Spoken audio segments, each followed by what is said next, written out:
The only sound in the room was the slight hum of the air conditioner. Sleep gripped Saruyo as she lay in bed, her chest rising and falling gradually. However, her placid demeanor concealed the tempest that was building inside her psyche. She dreamed that she was in a misty, dark place. A terrible sense of dread encircled her like a grip, and the air seemed heavy. Abruptly, a silhouette arose from the darkness. Naruto was clearly visible, his golden hair gleaming in the scant light that broke through the mist. He lay motionless on the ground. Saruyo ran toward him, her pulse pounding. "Naruto," she said, her voice resonating through the silence. She shook his shoulders and dropped to her knees next to him. "Wake up. Please, wake up." However, no answer was received. His body was motionless and cold. She let out a piercing gasp as the scene's actuality set in. Her hands shaking, she muttered, "No, no, this can't be happening." A second figure appeared before she could take it all in. Itachi was there, a threat emanating from him. A twisted sneer flickered on his lips as his dark eyes gazed into hers. "I told you, Saruyo," he continued, his tone composed but laced with resentment. "I'll take what you love most. You can't stop me." Saruyo's body shook with a mix of anger and panic, and her eyes widened. Her nails dug into her palms as she clenched her fists. "No," she cried, her voice piercing the suffocating blackness. "You won't take him from me." Itachi grinned more broadly. He took a step forward, and everything fell apart as he grabbed for her. Saruyo sprang awake in bed, her body soaked with perspiration, as the dream disintegrated into turmoil. She grasped at her heart, breathing raggedly, her chest heaving. She put a palm to her brow and whispered to herself, it was just a dream, a nightmare. Only the dim brightness of the moon shining through the curtains illuminated the pitch-black chamber. She expected to find Naruto sleeping soundly next to her as she turned her head. However, the bed was vacant. For a time, she felt panic. With her feet chilly on the wooden floor, she flung off the covers and stood. Her thoughts were racing as she walked out into the hallway without bothering to grab a robe. The door to Kushina's room was slightly open when Saruyo halted in front of it. She peered inside and was startled by what she saw. With his head resting on his mother's chest, Naruto was huddled against her. With her arm wrapped around him for protection, Kushina fell fast asleep. Saruyo's jaw automatically tightened when a glimpse of her form emerged from behind her loose nightgown. "Why am I so bothered by this?" She clenched her fists in contemplation. She made herself turn her head aside. She whispered to herself, "She's his mother, there's nothing wrong with this." However, it was difficult to ignore the sting of jealousy. Saruyo closed the door behind her and slid out of the room as silently as she had arrived. She exhaled deeply and leaned back against the wall, tipping her head back. "You're lucky, Naruto," she said in a barely audible whisper. "You have a mother who loves you. Someone you can rely on." Her thoughts turned to her own mother, who was kind, and always prepared to listen. She had served as Saruyo's confidant, someone she could confide in about anything. But Itachi's heinous betrayal had taken those days away from her. Her hands clenched into fists as she thought about the vision of her mother's dead body. She snarled, "Itachi," her voice shaking with rage. "You took everything from me. If you ever come near Naruto, I'll kill you. I swear I will." She covered her face in her hands and slumped upon the stairway, her long black hair cascading over her shoulders. Her past weighed heavily on her, but she also felt an unwavering resolve to defend the brittle bliss she had discovered with Naruto. In the meantime, Ino woke up in a different area of town. She felt truly joyful for the first time in months. She stretched and reached for the plush bear she usually carried close, a smile on her lips. She sighed with satisfaction and gave it a firm hug. With a tone of expectancy, she remarked, "Only 1 week left," quietly. "Naruto's birthday. Everything will be perfect." To ensure that it would be a day he would never forget, she had been working with Kushina to organize the surprise, going over every little detail. The idea of witnessing his smile made her heart skip a beat. She said, "Just wait, Naruto," and closed her eyes as she fell back asleep. "I'll make sure it's the best birthday you've ever had." Saruyo stayed on the stairway at Naruto's house, deep in contemplation. She felt a gleam of resolve as she looked out the window at the peaceful, moonlit street, despite the almost unbearable fury and pain seething inside of her. Even though her heart was raging, she murmured quietly, "I'll protect him," in a firm voice. No matter what it takes. The room was bathed in a warm glow as the morning sun shone through the drapes. Standing in front of the mirror, Saruyo fiddled with the delicate folds of her black blouse. The cloth accentuated her graceful curves and fit her body flawlessly. She exuded sophistication and strength by wearing the blouse with high-waisted black pants that flared slightly at the bottom. Her striking, lovely features were framed by her long black hair, which fell down her back like a silky waterfall. Her lips appeared larger and her stunning face was highlighted by the dramatic shade of deep red lipstick she wore. Although there was a certain strain in her eyes that revealed her inner turmoil, her confident aura was obvious. Under the form-fitting blouse, her chest gently rose and fell, the silky fabric defining her attractiveness in a way that naturally attracted attention. Her dominating presence was enhanced by her long legs, which matched her tall, lithe form. Sario's anxiousness about the dream from the night before was concealed by her methodical movements, which included brushing her hair over her shoulder and practicing a small smirk in front of the mirror. Naruto was in the middle of adjusting the hem of his scarlet t-shirt, which looked great with his light blue pants. The shirt accentuated his athletic, slender figure by hugging his toned upper torso. He had a gentle, almost androgynous charm due to his golden hair, which was a little longer than usual and brushed just above his shoulders. He stood out with ease thanks to his boyish good looks and kind disposition. However, he exuded a tense aura, as though he could sense Sario's discomfort. Kushina had made breakfast in the dining room when the two met. The air was filled with the smells of miso soup, grilled fish, and freshly cooked rice. Sario hesitated, her fingers twitching with the edge of her sleeve, while Naruto excitedly sat down. Kushina saw right away. "Sario, you're not eating much," she observed, her voice laced with worry. "Are you feeling okay?" Sario abruptly stopped thinking and gave a fast nod. "Yes, I'm fine. Just not very hungry," she said in a calm but preoccupied tone. Her actions were rigid, but she forced herself to bite. Naruto and Kushina looked at each other, and he scowled a little. "Sario," he said quietly, "are you sure you're okay? You seem off." Sario put down her chopsticks and gave him an inscrutable look. Firmly, "I'm fine," she said. "Let's just finish eating." Sario got up after breakfast and went for her car keys. Saying, "Naruto," she extended her hand. "Let's go." Startled by her sudden aggressiveness, Naruto blinked but took her hand. She held on tightly, almost defensively. Kushina leaned against the frame and watched them with a contemplative smile as they made their way to the door. She called after them, saying, "Take care of each other," then, with a teasing grin tugging at her lips, she sighed as they vanished down the driveway. "I wonder how Saruyo will react when she finds out about Ino's birthday surprise for Naruto. Two beautiful girls vying for his attention, maybe even three," she laughed gently. As she thought out loud, her face took on a nostalgic look. She trailed off, shaking her head. "Saruyo turned 21 just last month. I would have thrown her a party if she had been with us earlier. Well, there's always next year." Saruyo's knuckles turned white as she drove, her hands clenched around the steering wheel. Sitting in the passenger seat, Naruto gave her a tense look. You could feel the tension in the car. He said, "Saruyo, with caution, are you sure you're okay? You seem tense." At first, she remained silent, her gaze focused on the road.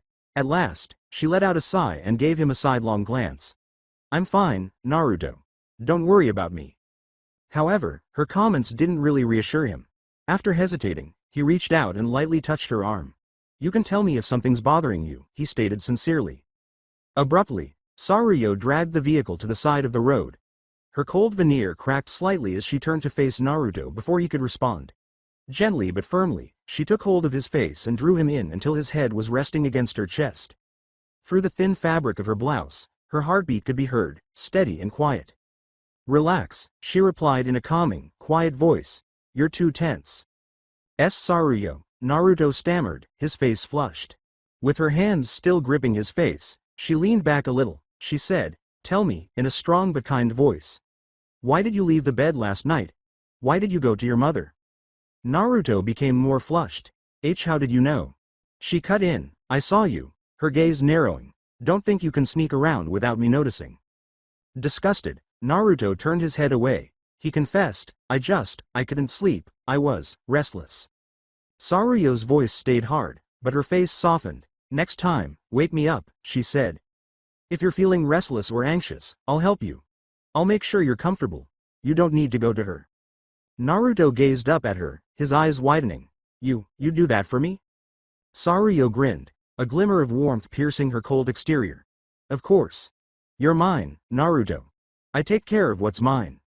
His cheeks was still crimson as he nodded rapidly. "I understand." "Good," she replied as she leaned back in her chair and let his face drop. Now, let's go. We're going to be late. Naruto couldn't resist taking a quick look at her as they re-entered the road. There was something unquestionably reassuring about her presence, even in spite of her threatening manner. He experienced a peculiar sense of security for the first time, as if Saruyo would always be there to keep him safe. Kushina sighed as he returned home and watched the automobile go away down the street. She said, "Those two, they're quite the pair," she said, smiling mischievously. "This is going to be an interesting birthday." When Ino emerged from her sleek purple automobile, all eyes were on her, despite the busy college parking lot as students hurried to their lectures. She looked brilliant and striking in the sunlight because of her clothing, a form-fitting mini dress that accentuated her long legs. Her hair fell behind her as she strode with assurance, her heels clicking on the sidewalk. This time, there was a sense of resolve and exhilaration in place of the customary flirting attitude. Her eyes had a gleam in them that had been absent for a while.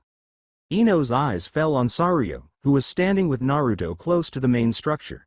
Saruyo's golden costume was a work of art. It was form-fitting and emphasized her already gorgeous shape. She appeared almost ethereal in the way it glistened in the sunlight. Her hand was securely encircling Naruto's, her hold both possessive and protective. Their opposing approaches somehow complemented each other brilliantly, giving the impression that they were a power couple. Despite her tense heart, Ino faked a grin. "Soon," she said in a low voice. "Soon I'll be by your side, even if it means sharing you with her." As she considered the series of events that had led her to this point, her eyes narrowed a little. All because of Naruto's idiotic friends, she mumbled to herself. She inhaled deeply and shook off the resentment, saying, "Those fools and their stupid dares." Inviting her into his life. But no matter. By your birthday, Naruto, I'll be your gift.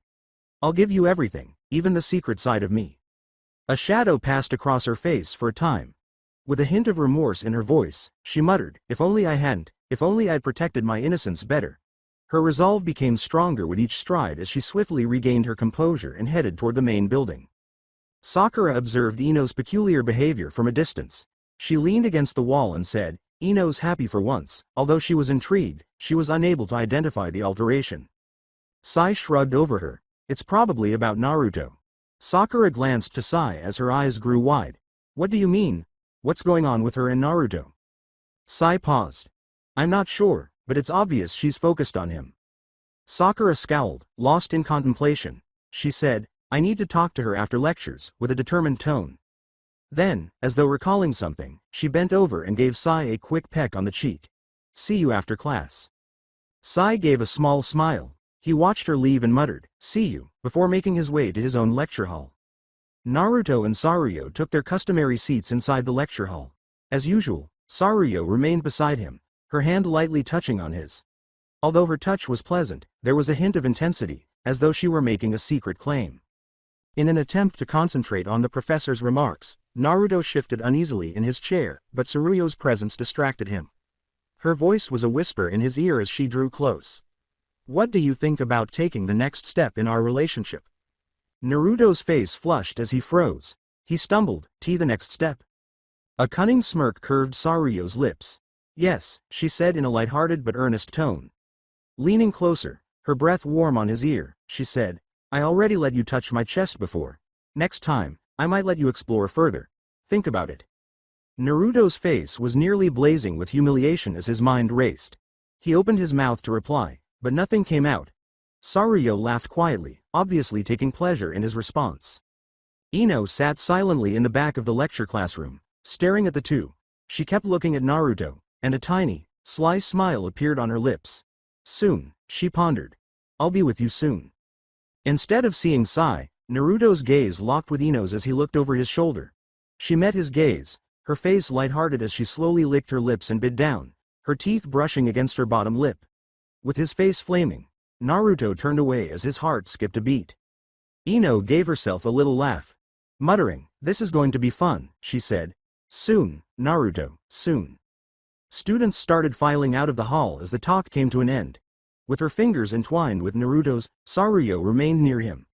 Naruto couldn't help but notice the tense energy she exuded despite her normally calm demeanor. "It's time to go," Saruyo whispered gently as he pulled on his hand. Naruto gave her a questioning glance. He noticed the little stress in her voice and said, "Why the rush?" Her black hair caught the light as she shook her head. She stated forcefully, "It doesn't matter. Let's just leave." Sitting a few rows behind them, Ino watched the two depart with a mixture of resolve and rage.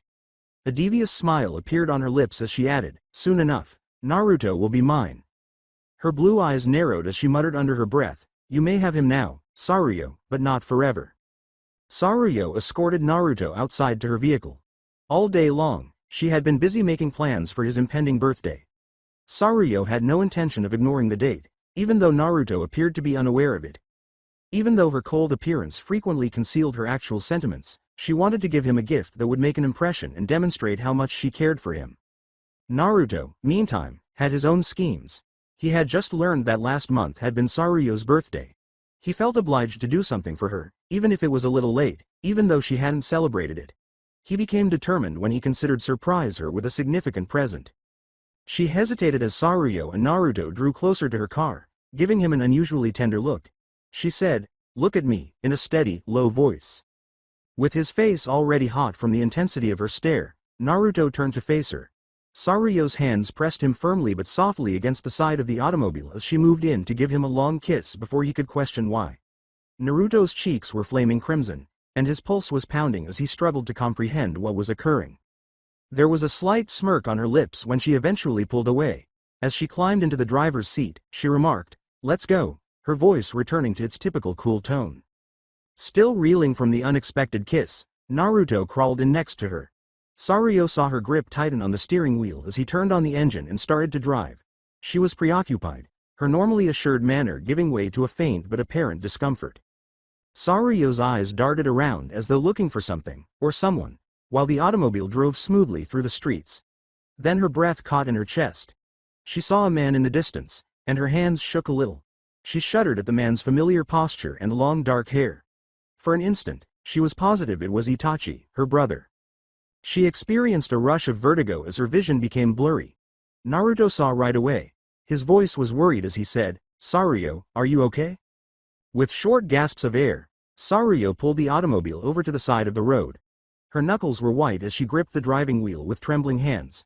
She managed to add, I'm fine," albeit in a shaky voice. Naruto leaned nearer, his concern mounting. He remarked, "You don't look fine, what's wrong?" Saruyo, however, remained silent. The world appeared to revolve around her, and her vision doubled. Naruto's terrified expression as he lunged for her was the last thing she saw before everything turned black. She started to droop forward, but Naruto grabbed her in time to keep her head from colliding with the steering wheel. "Saruyo!" he yelled in a terrified tone.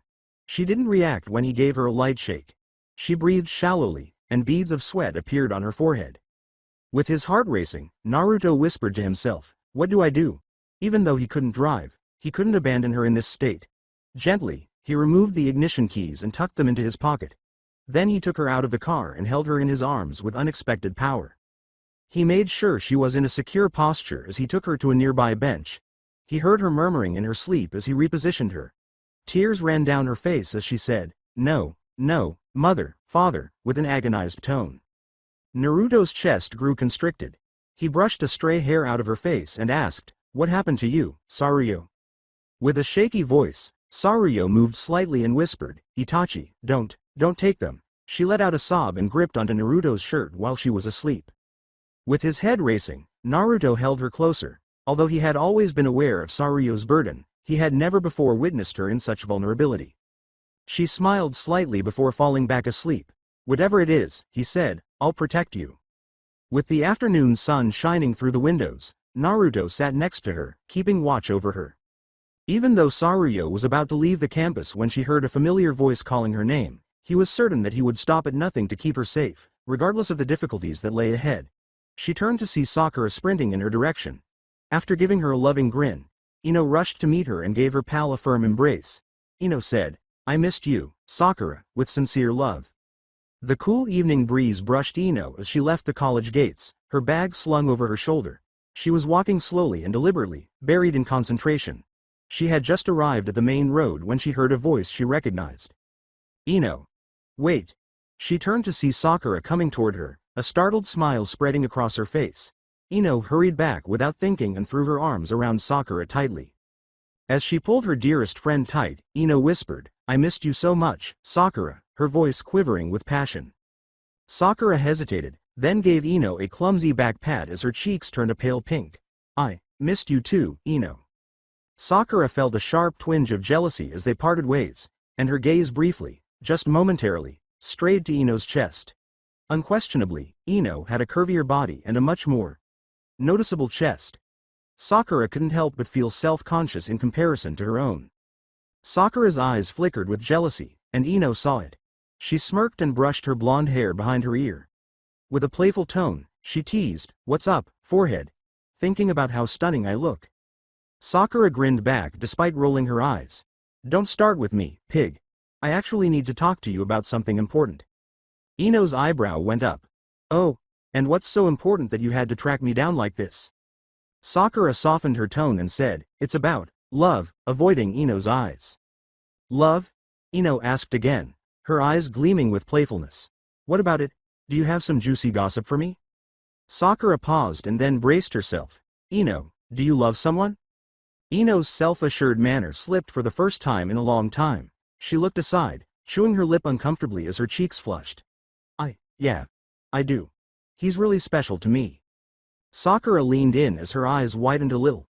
"The boy who's always with Saruyo Uchiha, isn't it him?" A tiny smile appeared on Ino's lips when they parted in surprise. "Yeah, how did you know?" Sakura sighed slightly, her face displaying a mix of worry and frustration. "I know you, Ino. I've known you forever. But he's with Saruyo Uchiha." Ino's eyes turned aloof and her grin dimmed. "I know, and I don't care." "Ino," Sakura said, lowering her voice as she moved closer, "I'm worried about you." "Worried? About what?" Sakura said, "Saruyo," in a forceful voice. "She's a Uchiha, and she's—" Ino's voice sharpened as she interrupted, "What, better than me?" Sakura stopped. "I didn't say that," Ino responded, "you didn't have to," with a little tremble in her voice. "I know what you're thinking, Sakura. Saruyo's pure, isn't she? And me? I'm not." Sakura's shocked eyes grew wide. "Ino, I never said that, I would never." Ino interrupted her, her voice shaking as tears filled her eyes. "But you're thinking it," she said. Ino's voice broke as tears streamed down her cheeks. "Saruyo's perfect, isn't she? She's beautiful, stunning, strong, intelligent, and pure. She knows exactly what she wants, and she chose the purest, kindest heart, Naruto. And me?" Ino said. "I'm just a slut." "That's what you're thinking, isn't it?" Sakura grasped for her friend's hand and said, "No, Ino, stop." With a quick pull, Ino's voice rose in pain and rage. "Don't lie to me, Sakura. I know what people think. I've given myself to so many guys, searching for love, for attention, for someone who'd care about me. But the truth is, the difference between me and Saruyo is that she's perfect, and I'm not. She's everything I'm not." Sakura yelled, "Ino, stop this," in a frantic tone. "Even you," Ino said, sobbing uncontrollably as her voice wavered. "You found love, Sakura. You found someone who loves you, Sai. I see the way he looks at you, the way he cares for you, and me? I'm just someone to use. I'm nothing more than an object, someone to sleep with, not someone to love." Sakura said, Ino, in a quiet voice that shook with sadness and remorse. "Don't," Ino said as her sobbing grew more intense. "Don't pretend you understand. You don't. You've never been in my shoes. You've never had to search for love the way I have, only to find nothing." Saying, "You're wrong." Sakura's voice broke. "Ino, you're not nothing. You're my best friend, and you're beautiful, and—" "Stop," Ino yelled, interrupting her. Her face was raw with pain as she stepped back. "Don't say it. Don't pity me. I don't want to hear it." Ino turned and fled before Sakura could say another word, her sobbing resonating through the silent night. Sakura yelled after her, "Ino," in a terrified tone. "Ino, come back, please." However, Ino continued. Sakura stood there with tears in her eyes and shaky palms. "Damn it, Ino," she said to herself. "What have I done? I have to fix this. I have to, before she does something to herself." Fear making her heart race, she balled her fists. "I can't lose her. I won't let it end this way." Saruyo lay unconscious on the bed, seeming almost ethereal due to her peaceful demeanor and pale complexion. Sitting beside her, Kushina steadily checked her blood pressure. She turned to look at Naruto, who was pacing the room's edge anxiously. Kushina tried to calm Naruto's anxiety by saying, "She's fine," with a kind smile. "She'll wake up any moment now." Naruto let out a deep breath and combed through his untidy hair. I hope so, she's. Don't worry, Naruto-do, Kushina said in a light-hearted manner as he got up and gave him a shoulder pat. She'll be back to scolding you in no time. Don't call me that, Naruto muttered as he looked away awkwardly. As she made her way to the door, Kushina chuckled quietly. She looked over her shoulder with a playful smile and said, You do realize she has, quite an impressive figure, right? I'll go prepare something light for her when she wakes up. Naruto's face turned crimson red as he froze. He stumbled, Mom. Stop saying weird things. Kushina laughed and walked out of the room, leaving Naruto alone. With a sigh, he dug into his pocket and took out a tiny gift box that was beautifully wrapped in colorful paper. He had purchased it weeks prior but had not had the guts to deliver it to Tsuruyo as a belated birthday present. I hope you like it, he muttered as he sat at her bedside, gazing at her calm face. Tsuruyo moved, softly opening her eyelids. Naruto froze in shock as her icy, penetrating gaze met his. Tsuruyo, you're awake at last, he cried. With her voice as cool and collected as ever, she questioned, what happened? She brushed her silver hair back and looked around the room as she slowly sat up. I feel fine now. Naruto clarified, you fainted earlier, in a relieved tone. Do you remember anything? Tsuruyo put a hand to her temple and scowled a little. Not much, I was just exhausted. Naruto's brows wrinkled. Exhausted? But, Tsuruyo interrupted him, I said I'm fine, in a stern but gentle voice. She discovered a pair of car keys on the bedside table. Whose keys are those? Shyly, Naruto said, Oh, yours, I found them, but I don't even know how to drive, so I just kept them safe. Tsuruyo shook her head and moaned. Typical. She relaxed a little, regaining her normal poise. No one messed with me, right? Of course not, Naruto said, raising the pitch of his voice by one note. I mean, no one would dare. Tsuruyo studied him, her eyes narrowing a little. She paused before continuing, and don't even think about touching me. That includes everything. Good. Just making sure. Naruto's face became flaming. He stumbled, I didn't. Saryu responded, I know, I was just kidding with you, grinning a little. To his astonishment, she pulled down her slacks, exposing her bra, then removed her blouse, displaying black shorts. She was even more beautiful because of the stark contrast in her perfect, snow-pale skin. You've seen my bras before, haven't you? But not these shorts, I think. Naruto turned his head away in horror. What are you doing? Tsuruyo's eyes glinted with amusement as she tilted her head. She grabbed the glass of water Naruto had brought and took a sip, saying, Calm down, I'm just proving a point. Her gaze then landed on the present box he was holding. What's that? Naruto fumbled with the package and then gave it to her, his hands trembling a little. Oh, this? He asked. It's, a birthday present. I just realized it was last month. I know it's late, but... Tsuruyo's expression was unreadable as she gazed at the package. Carefully, she opened it to show a delicate silver bracelet with a tiny, detailed charm in the shape of a snowflake. She ran her fingers over the smooth surface, and her eyes widened just a little. Her voice was softer than usual as she muttered, I remembered. My birthday. That is, lovely. I thought you'd like it, Naruto said, anxiously rubbing the back of his neck as his face reddened. Saryu, happy birthday. His face was pressed against Tsuruyo's chest as she leaned forward and unexpectedly hugged him. Thank you, Naruto, she whispered softly, her voice full of a rare tenderness. This means more to me than you know. Naruto froze, humiliation blazing across his face. Tsuruyo, what are you? Smirking at his agitated look, she replied, Shish, stepping back a little. Don't ruin the moment. Naruto discovered for the first time that beneath Tsuruyo's cold demeanor lay a delicate warmth, a side of her that only he could glimpse. With a determined look at herself in the mirror, Ino sat on the edge of her bed, her thin fingers fiddling with the straps of her lace-trimmed camisole that embraced her figure, the delicate fabric highlighting her curves, the design she had purposefully chosen for tonight framing her ample chest, and she brushed her long blonde hair over her shoulders. Just a little longer, Naruto's birthday is almost here, she said to herself, her lips curling into a weak, sad grin. I got his mother's approval, she whispered, her voice laced with a bittersweet joy. Kushina-san gave me her blessing. Her mind continued to dwell on the meticulously planned plan, with every element precisely aligned. To be his gift. I don't mind sharing him with Tsuruyo, Ino said gently, her eyes darkening with a mixture of vulnerability and longing as she looked toward the ceiling. What matters most to me is being by his side. Her voice cracked slightly as she continued, I'm just someone searching for love. For security. For a location where I'm welcome.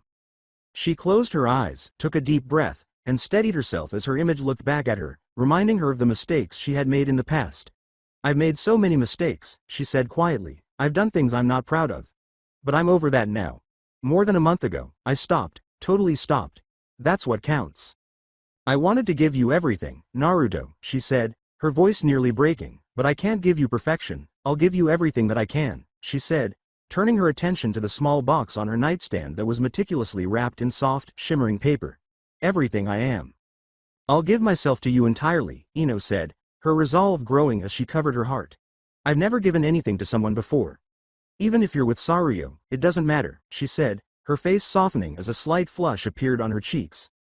I'll be yours, and you'll be mine. The fact that I will be with you is what counts. Kushina-san also approved of everything.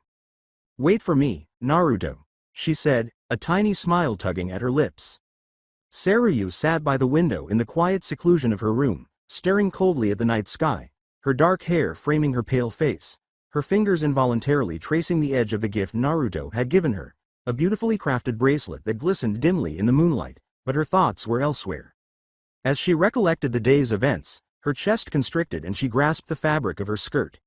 Itachi, she whispered, her voice hardly audible, I saw him. I'm positive that was him. Her pulse had pounded, her eyesight had been blurry, and before she knew it, the world had turned dark. The image was clear, imprinted in her mind. She had been driving, the afternoon sun creating long shadows on the road, when she spotted him, her brother. The same brother who had ruined their family. Upon awakening, she found herself at home, encircled by her well-known companion, Naruto, who was embracing, tending to, and remaining by her side. As she glanced at the bracelet once more, her hard exterior softened a bit. It's beautiful, she said softly, her fingers brushing the Sora as a rare tiny grin appeared on her lips. He's always so thoughtful. Saruyo got up from her chair and moved toward Naruto's room, her steps quiet and elegant as she pushed open the door, feeling unusually tranquil at the sight of him sleeping soundly.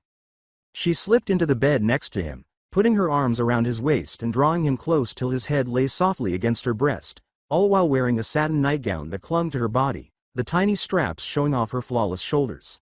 If Itachi dares to come near you, I'll make him regret it, she muttered into the darkness, her cold exterior melting.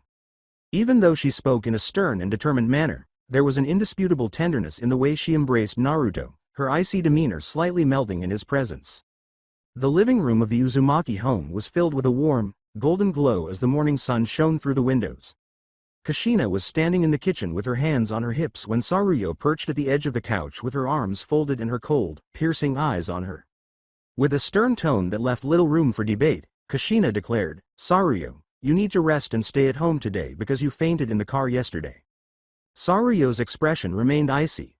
I'm fine, she said, her tone composed but unyielding, with a hint of ice under each sentence. I know you're strong, and I know you think you can handle it, Kushina continued, grinning broadly, but no rest is non-negotiable. Saruyo started to object, but Kushina stopped her with a hand gesture. No. But, Saruyo, Kushina added in a soft yet determined tone. Naruto will go to campus alone today. Awkwardly, Naruto rubbed the back of his head while standing close to the doorway with his backpack slung over his shoulder. It's fine, Saruyo. I go alone all the time. You don't have to. Saruyo interrupted, her voice stern, but her eyes softened as she gazed at him. I know you go alone, she said, but I want to go with you. Naruto smiled reassuringly at her. Simply, I'll be fine, he said. In an attempt to control her annoyance, Saruyo balled her fists, her fingernails pressing into her palms. She detested being abandoned. More than that, she detested the idea of anyone else, particularly Ino, approaching Naruto while she was away. With a defeated sigh, Saruyo reclined back on the couch, her calm exterior barely concealing the tempest that was building inside her head. Her eyes strayed to Naruto, who was preparing to depart. His lovely blue eyes and sunny blonde hair were complemented by the light blue t-shirt he wore, which was simple yet well-fitting. He had a laid-back, easy charm since his dark gray pants fit his body beautifully despite being slightly faded. Saruyo couldn't help but notice how attractive he was, and when she considered the other girls who might also see him, a tiny sensation of resentment erupted in her chest. Saruyo, meanwhile, was wearing her relaxed loungewear, which included a loose white crop top that hung off one shoulder and showed off her toned midriff and collarbone.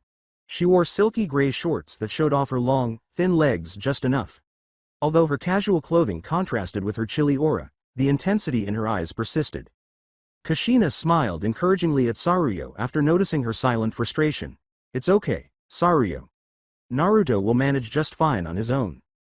Saruyo let out another sigh, a little louder this time, and got to his feet. As she got closer to Naruto, her face softened a bit. She spoke the word, "Fine," barely raising her voice above a whisper. Then, without warning, she pressed herself against him and put her arms around him in a tight embrace. When Naruto felt the comfort of her large chest on his face immediately flushed. He stumbled, Saruyo, his words sticking in his throat. She gazed up at him, her cold eyes finding his agitated ones, ignoring his shame. She immediately leaned in and gave him a forceful lip kiss, her hands clutching his shirt as though she were securing him to her. Naruto was too surprised to respond as the intense, possessive kiss continued. When she eventually withdrew, she pressed her lips to his and said, "Take care of yourself." Naruto nodded rapidly, his face blazing scarlet. "Why yeah, I will." Saruyo let him go, reverting to her icy expression as she took a step back and folded her arms. With her nerves still jangling, Naruto rushed out the door, and Kushina couldn't help but chuckle.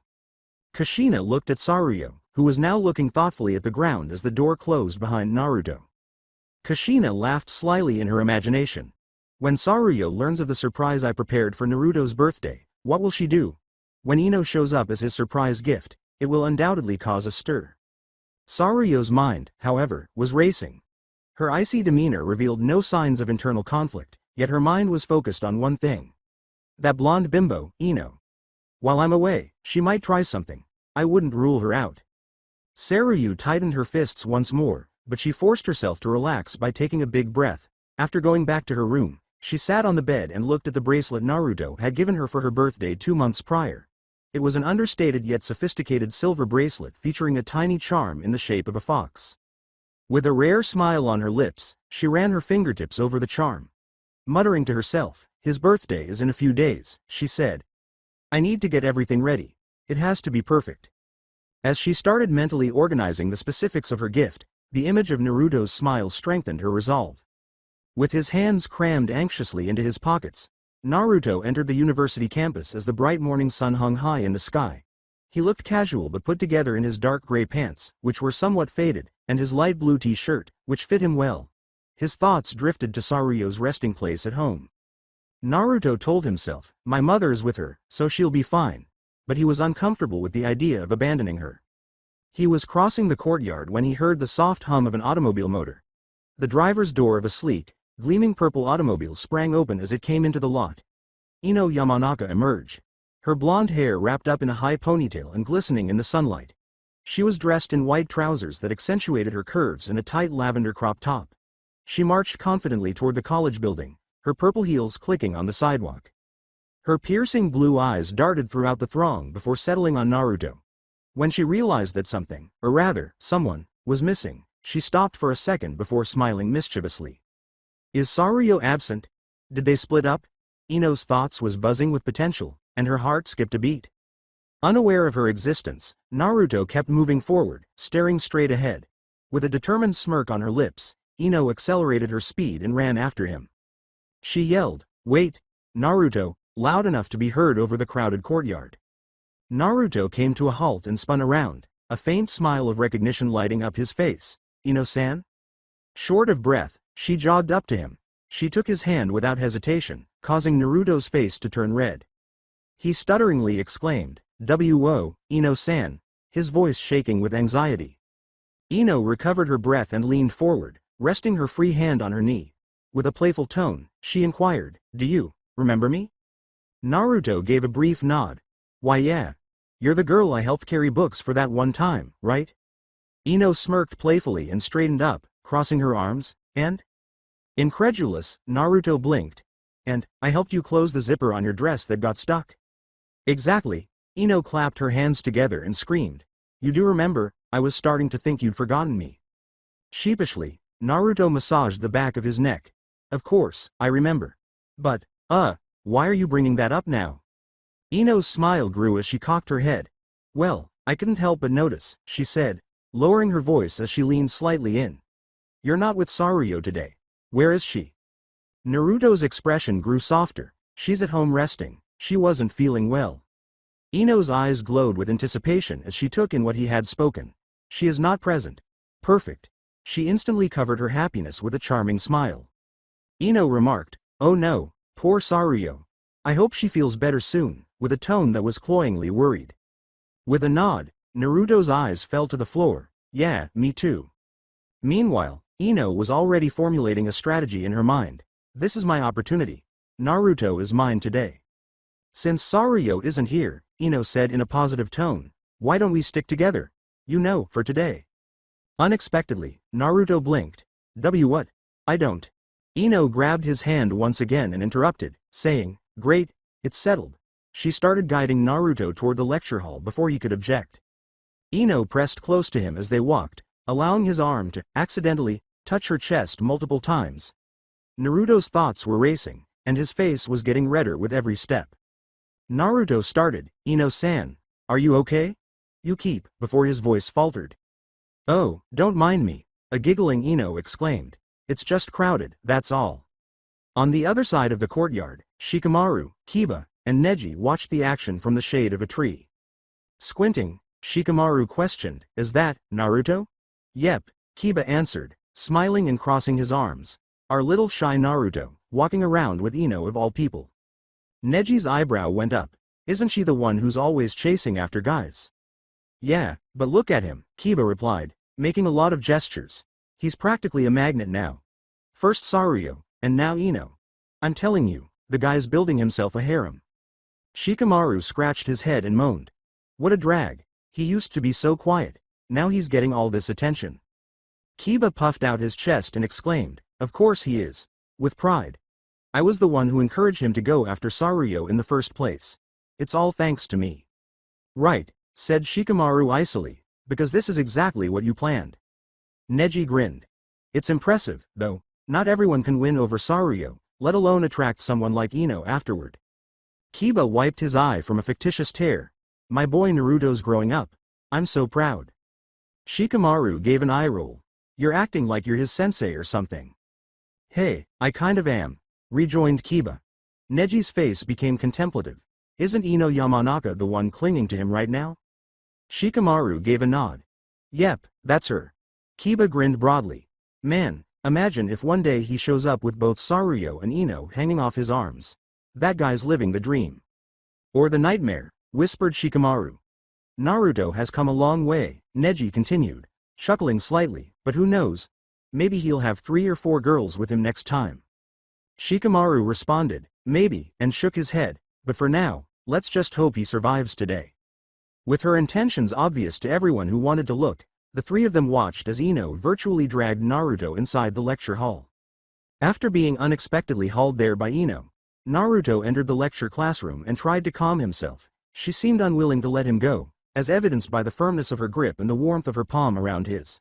She drew him in and pressed his hand against her chest as they walked inside the room. A strong red flush came over Naruto's cheeks. Then he stumbled, Ino-san. His voice was no more than a whisper. With a cunning smirk on her lips, Ino gave him a sidelong glance. What's wrong, Naruto? You look so tense. The gentle feel of her chest against his hand caused his mind to race as he sought to find the right words. He silently scolded himself for being so easily agitated, his heart thumping in his chest. Ignoring the strange looks from other students, she guided him up the lecture hall steps.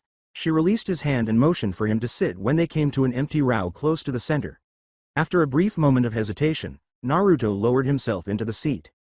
Without any delay, Ino climbed onto the seat beside him. Her body brushed his as she leaned close. As her arm touched his shoulder and her thigh rubbed against his, Naruto's cheeks began to heat up even more.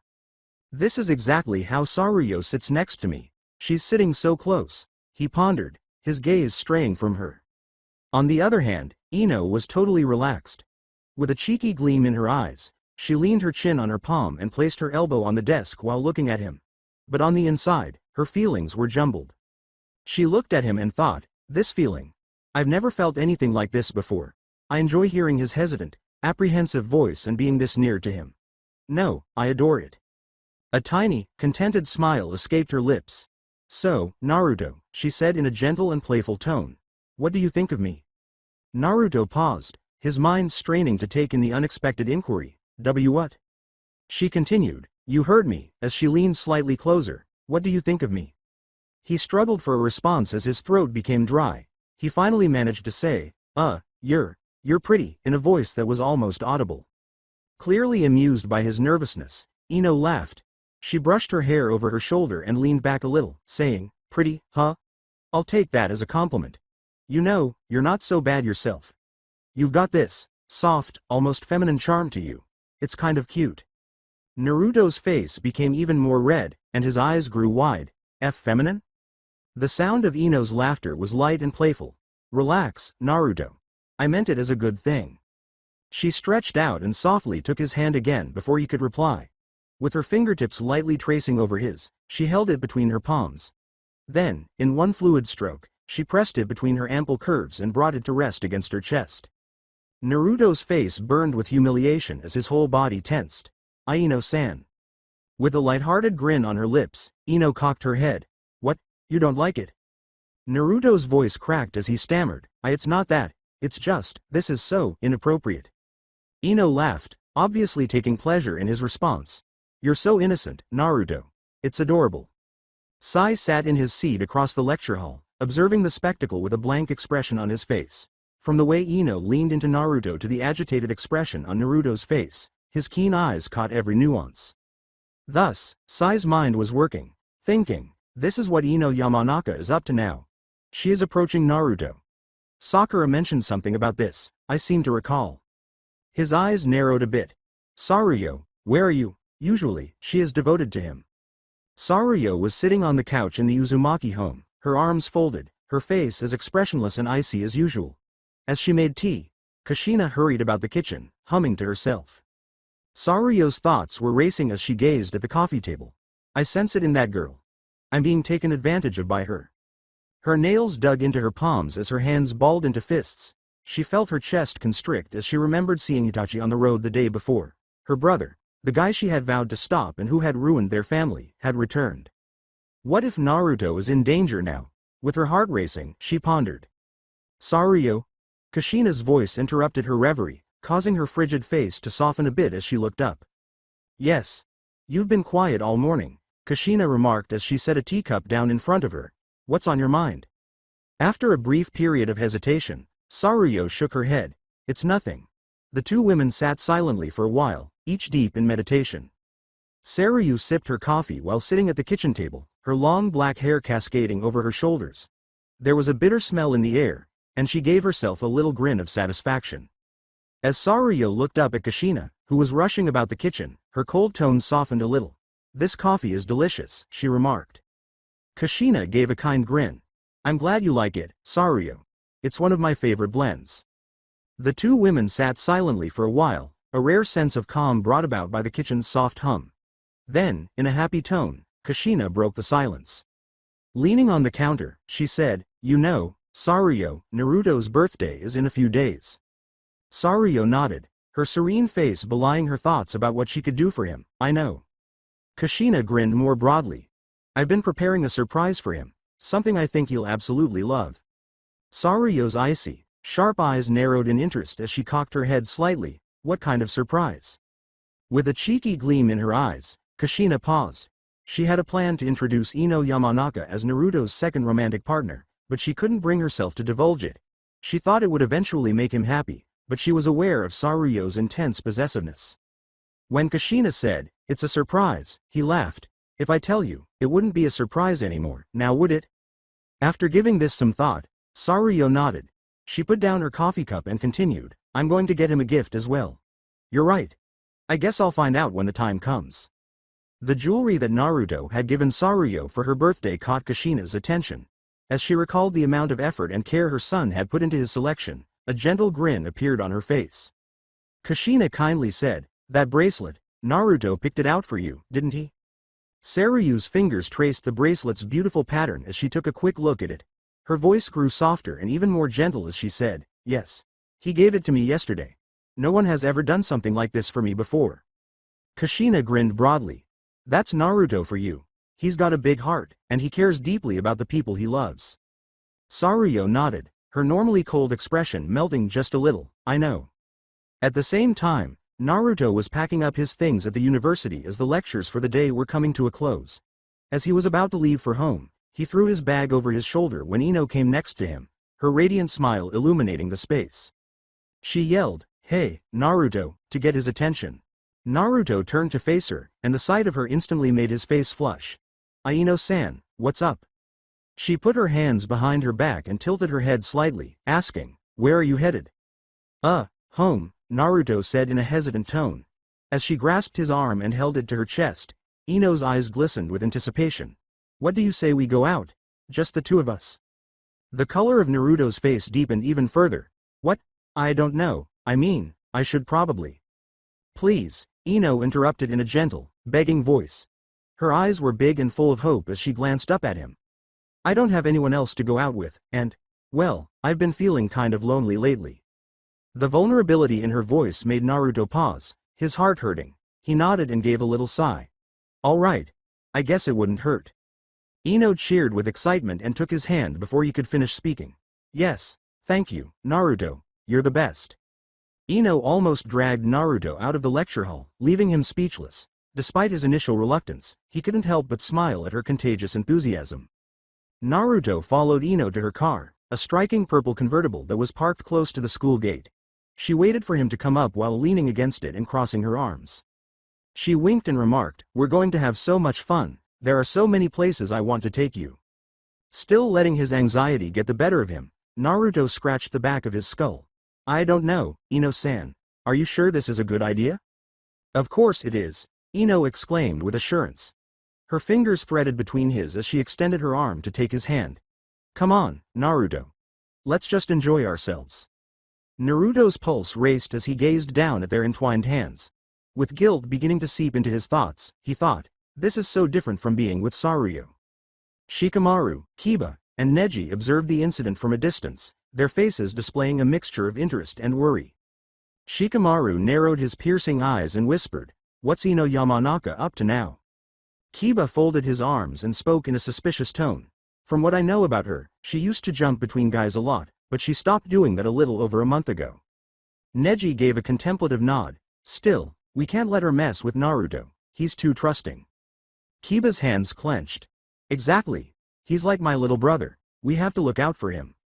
Shikamaru rubbed the back of his neck and moaned.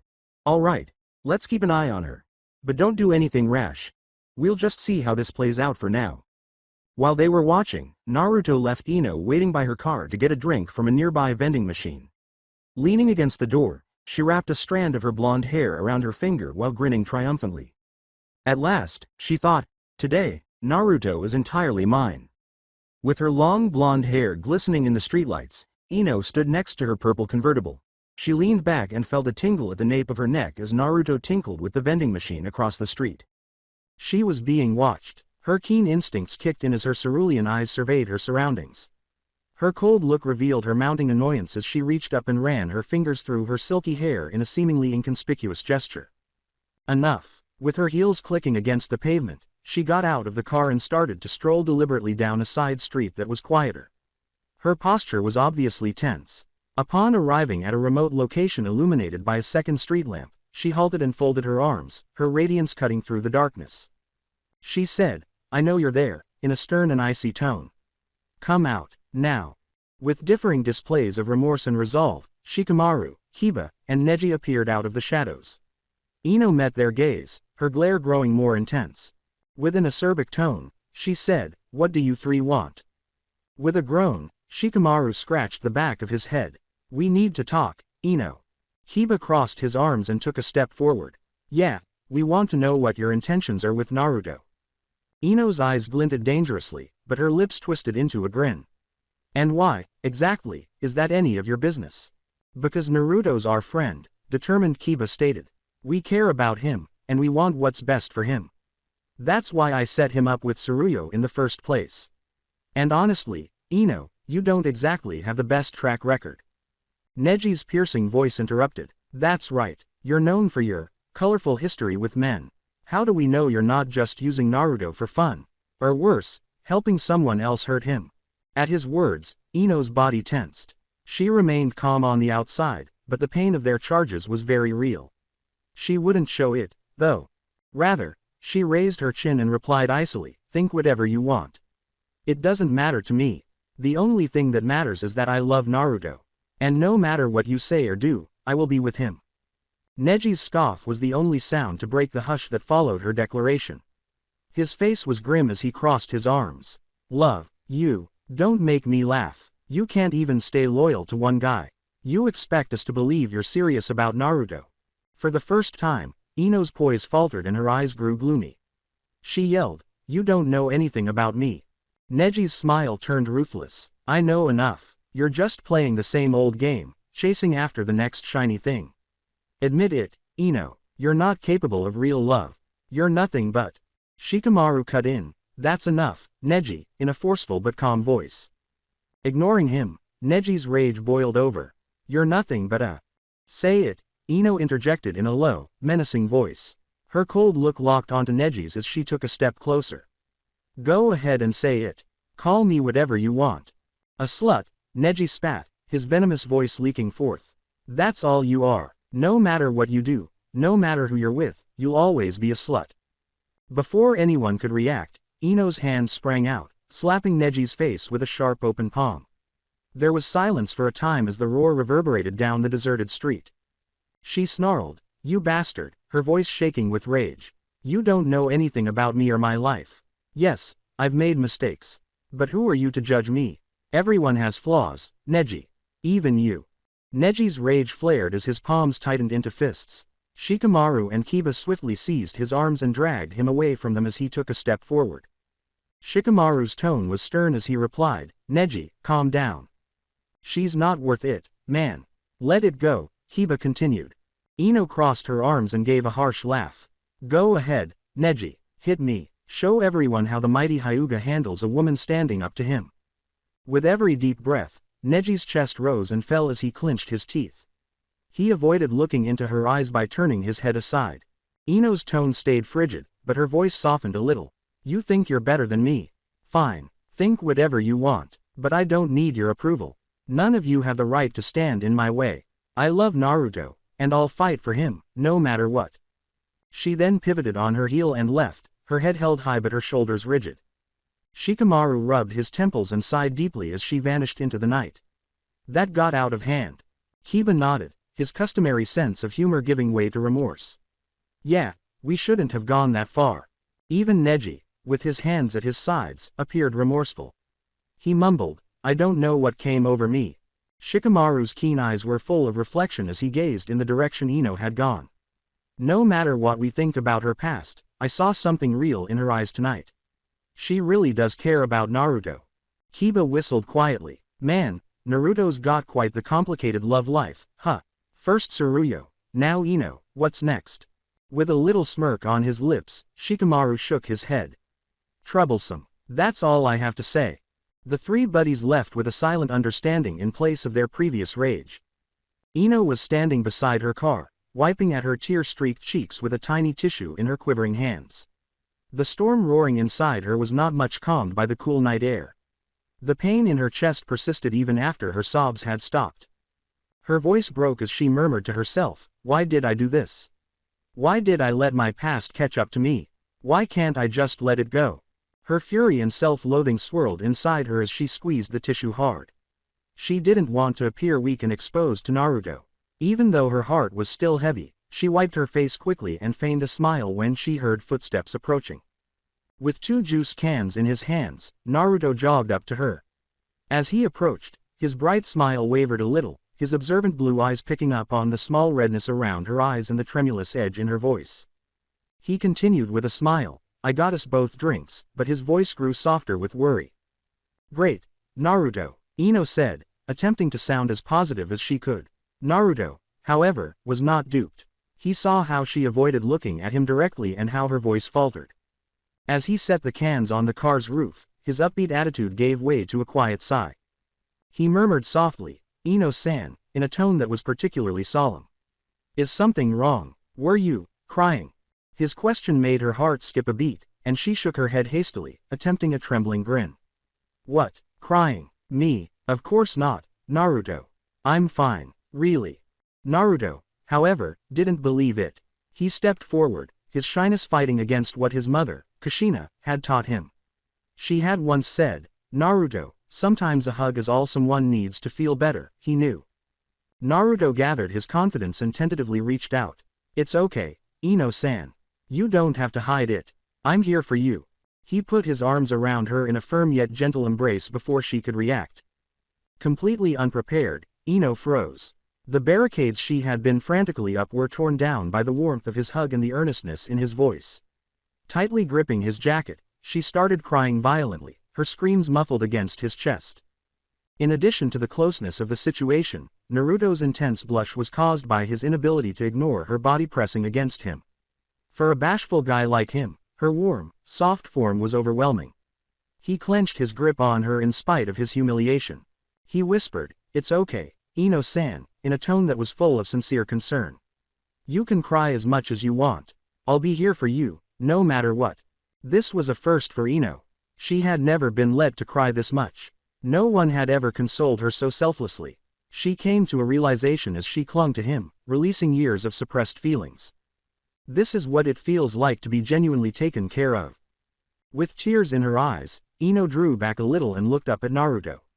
A strange yet lovely sensation filled her heart. She muttered to herself more than to him, why couldn't you have been my first love? Even though Naruto's blush deepened, he looked her in the eyes, his blue eyes genuine. I don't know about that, Ino-san. But, from now on, I'll always be here for you. I'll protect you, no matter what. Even if I'm shy or nervous, I'll try my best. His comments caused Ino's heart to melt.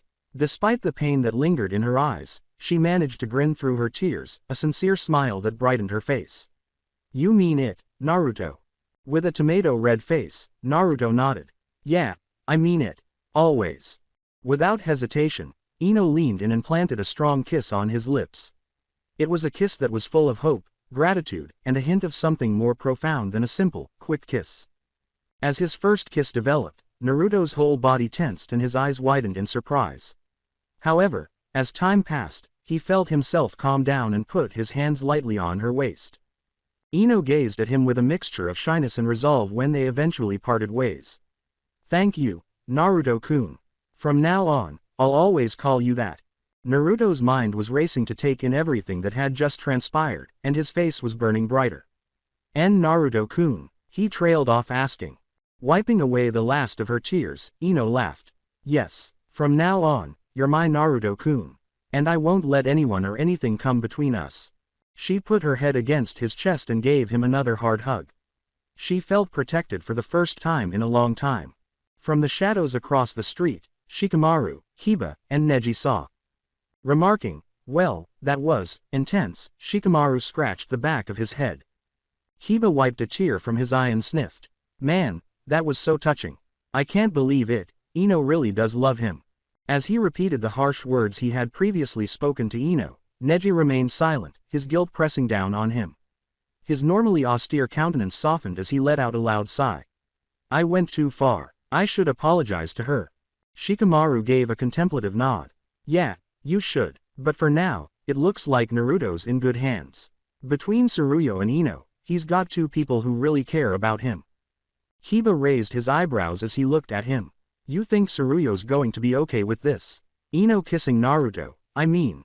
Neji winced. She might kill her. Hiba laughed uneasily. Why yeah, I can see that happening. Shikamaru let out a sigh, his voice full of frustration. Troublesome. Guess we'll find out soon enough. Ino stopped her vehicle in front of Naruto's house after a busy day spent with him. With a fluffy bag of cotton candy in his hands, Naruto sat next to her in the passenger seat as the streetlights softly illuminated the peaceful area. Even though his cheeks were already flushed from shame, Ino couldn't help but grin at how adorable his shyness was. As she said, I hope you enjoyed today, Naruto-kun, her tone was warm and fun. With a swift nod, Naruto gripped the cotton candy as though it were the most valuable present he had ever been given. Why yeah, Ino-san. It was fun, really fun. Thank you. He was caught off guard as Ino abruptly leaned forward. She left a lingering warmth on his skin as she kissed his left cheek, followed by his right. With a bright smile, she pulled back and murmured quietly, "Take care of yourself, okay?" Naruto's face flushed, and he found it difficult to speak. His heart pounding, he gasped, "will, Ino-san." Ino waved as she drove out into the darkness, laughing at his response. When she was by herself in her car, her hand automatically fell to her chest, and her smile dimmed a little. It was the first time her heart had ever fluttered. Her cheeks heated, she muttered to herself, "Is this what real love feels like? Soon, Naruto-kun, soon, I'll be your perfect gift." Naruto, meanwhile, came inside his home, his cheeks still flushed from the heartfelt farewell. He pulled off his shoes and entered the comfortable living room, where Kushina, his mother, was reading a book. She gave him a warm welcome, glancing quickly at the cotton candy bag he was holding. "Welcome home, Naruto," she said. He muttered, "Thanks, Mom," attempting to maintain a calm tone. Tsuruyo came out of the kitchen before he could move another step. Her cold, piercing eyes fell on the pink purse he was holding. "What's that?" she inquired in a chilly yet inquisitive tone. Feeling the weight of her inquiry, Naruto froze. It's, cotton candy." A tiny, calculating smile pulled at Tsuruyo's lips, but her gaze narrowed. "And who got it for you?" Sensing the strain in the air, Naruto swallowed. "Ino-san bought it for me." Tsuruyo's eyes blazed dangerously, but her smile remained unwavering. She repeated, "Ino-san, huh," in a soft, almost too sweet voice. Sitting calmly on the couch, Kushina watched the exchange with pleasure, silently applauding the drama playing out in front of her. Uncertain of the reason behind Tsuruyo's apparent interest, Naruto tentatively inquired, Is that okay?" Tsuruyo took a step forward, her cold exterior melting as she put a palm on his cheek and bent closer, her mouth forming a cheeky grin. "Of course, it's okay. No problem at all, Naruto." She gave him a passionate kiss before he could react, leaving him speechless and flushed. She smiled mischievously as she withdrew. "Tonight will be special, Naruto. You'll see." Despite his growing bewilderment, Naruto timidly agreed. "Oh, okay." Kushina smiled mischievously to herself while feigning to read her book. If only Tsuruyo knew that Ino and I have been planning Naruto's birthday surprise together. This is going to be fun. Tsuruyo got up after supper and faced Kushina. "Thank you for the meal, Kushina-san. Naruto and I will head to bed now." Kushina smiled knowingly and waved them away. "Go ahead, dear, he's all yours tonight." Naruto followed Tsuruyo to his room, his face burning with shame. He was both anxious and intrigued by Tsuruyo's icy smile as she locked the door behind them. She said, "All right, Naruto," with a hint of play in her voice. "Get under the blanket, no peeking." Naruto blinked. What? Why?" Tsuruyo's eyebrow went up. "Just do it, unless you want to watch me change." He squirmed beneath the cover, his heart racing, his cheeks turning crimson red. "Oh, okay, I'm not looking." Tsuruyo responded, "Good," with a tone full of laughter. After a short silence, her voice returned. "You can look now." Naruto's eyes widened in surprise as he reluctantly lowered the cover. Tsuruyo was standing in front of him, wearing a flamboyant yet authoritative attire that spoke assurance and power. With a playful yet wicked look on her face, she was holding a tiny whip in her hand. Naruto's face became even more flushed, and his jaw fell. What is this?" Tsuruyo grinned and took a step forward. "It's the start of our special night, Naruto." In reaction, he buried his face in his hands and squeaked. Mom, help me." Hearing his frantic screams from the living room, Kushina couldn't help but giggle. But Tsuruyo seemed unmoved, and her hard smile melted a little. "No one's going to save you from me tonight, Naruto," she said in a whisper, bending down. Ino continued to drive through the peaceful streets, her heart still pounding from the events of the day. Her eyes threatened to well up with tears of joy, but she couldn't resist smiling. Whispering, "This feeling, it's so real," she gripped the driving wheel. "Naruto-kun, you're everything I've been searching for." The tiny gift bag in the passenger seat caught her attention. "I will be your most exquisite gift very soon." Eventually, the night calmed down in Naruto's chamber. While lying in bed with Naruto, Tsuruyo's normally cold exterior melted as she embraced him. Unable to break free from her grip, Naruto laid his head on her chest, fatigued but flustered. With her whip still in her hand, Tsuruyo grinned. "We didn't do anything serious tonight, Naruto. I'm still pure, But I'm making sure you're ready for when the time comes. You'll learn that I'm never satisfied. This is too much, Naruto mumbled as his face flushed once more. Tsuruyo gave him a gentle yet possessive kiss on the forehead. You'll get used to it, Naruto. You're mine. She thought of Ino as she fell asleep, a glimmer of irritation appearing on her face. Ino, you will see soon enough. I don't let anyone take Naruto away. Still conscious, Naruto gazed up at the ceiling, wondering how his life had devolved like this. Even though the morning sun was peeking through Naruto's room's curtains, he was still soundly asleep and splayed out on his bed. Naruto didn't know that today was his birthday, but it wasn't just ordinary day. Tsuruyo and Kushina had been carefully preparing for weeks, and only they knew. When Tsuruyo saw that he was still snoring, she stood at his bedside, her cold eyes narrowing. Her voice was strong but frigid as she bent down. She said, "Wake up, Naruto," in a stern voice. With a grunt, Naruto pressed his face further into his pillow. 5 more minutes. Tsuruyo's lips quirked in annoyance. She growled, "I said, wake up." More loudly this time. However, Naruto remained still. Tsuruyo's patience was becoming thin as she tightened her hands. She inhaled deeply before yelling, "Wake up, Naruto," at the top of her lungs. With his pulse pounding, Naruto bounded to his feet. What happened? What's going on? Tsuruyo glared at him with her typical cold expression while crossing her arms. "We're going out today. Get ready, now." Naruto, still half sleeping, blinked at her. "Out? Why? Can't I just sleep a little more?" Tsuruyo's face remained stern. Instead, she abruptly removed her clothing in front of him by reaching for the hem of her house clothes. Tsuruyo stood there in nothing but her panties, her beautiful physique on full display, and Naruto's eyes widened in disbelief. He was totally agitated by her perfect curves, which included a large chest, a small waist, and toned legs. Naruto screamed, "Get out!" and scurried out of bed, covering his face with his hands. Tsuruyo smirked to herself as she put on the gorgeous, form-fitting blue dress that she had picked for the day, emphasizing her hourglass figure.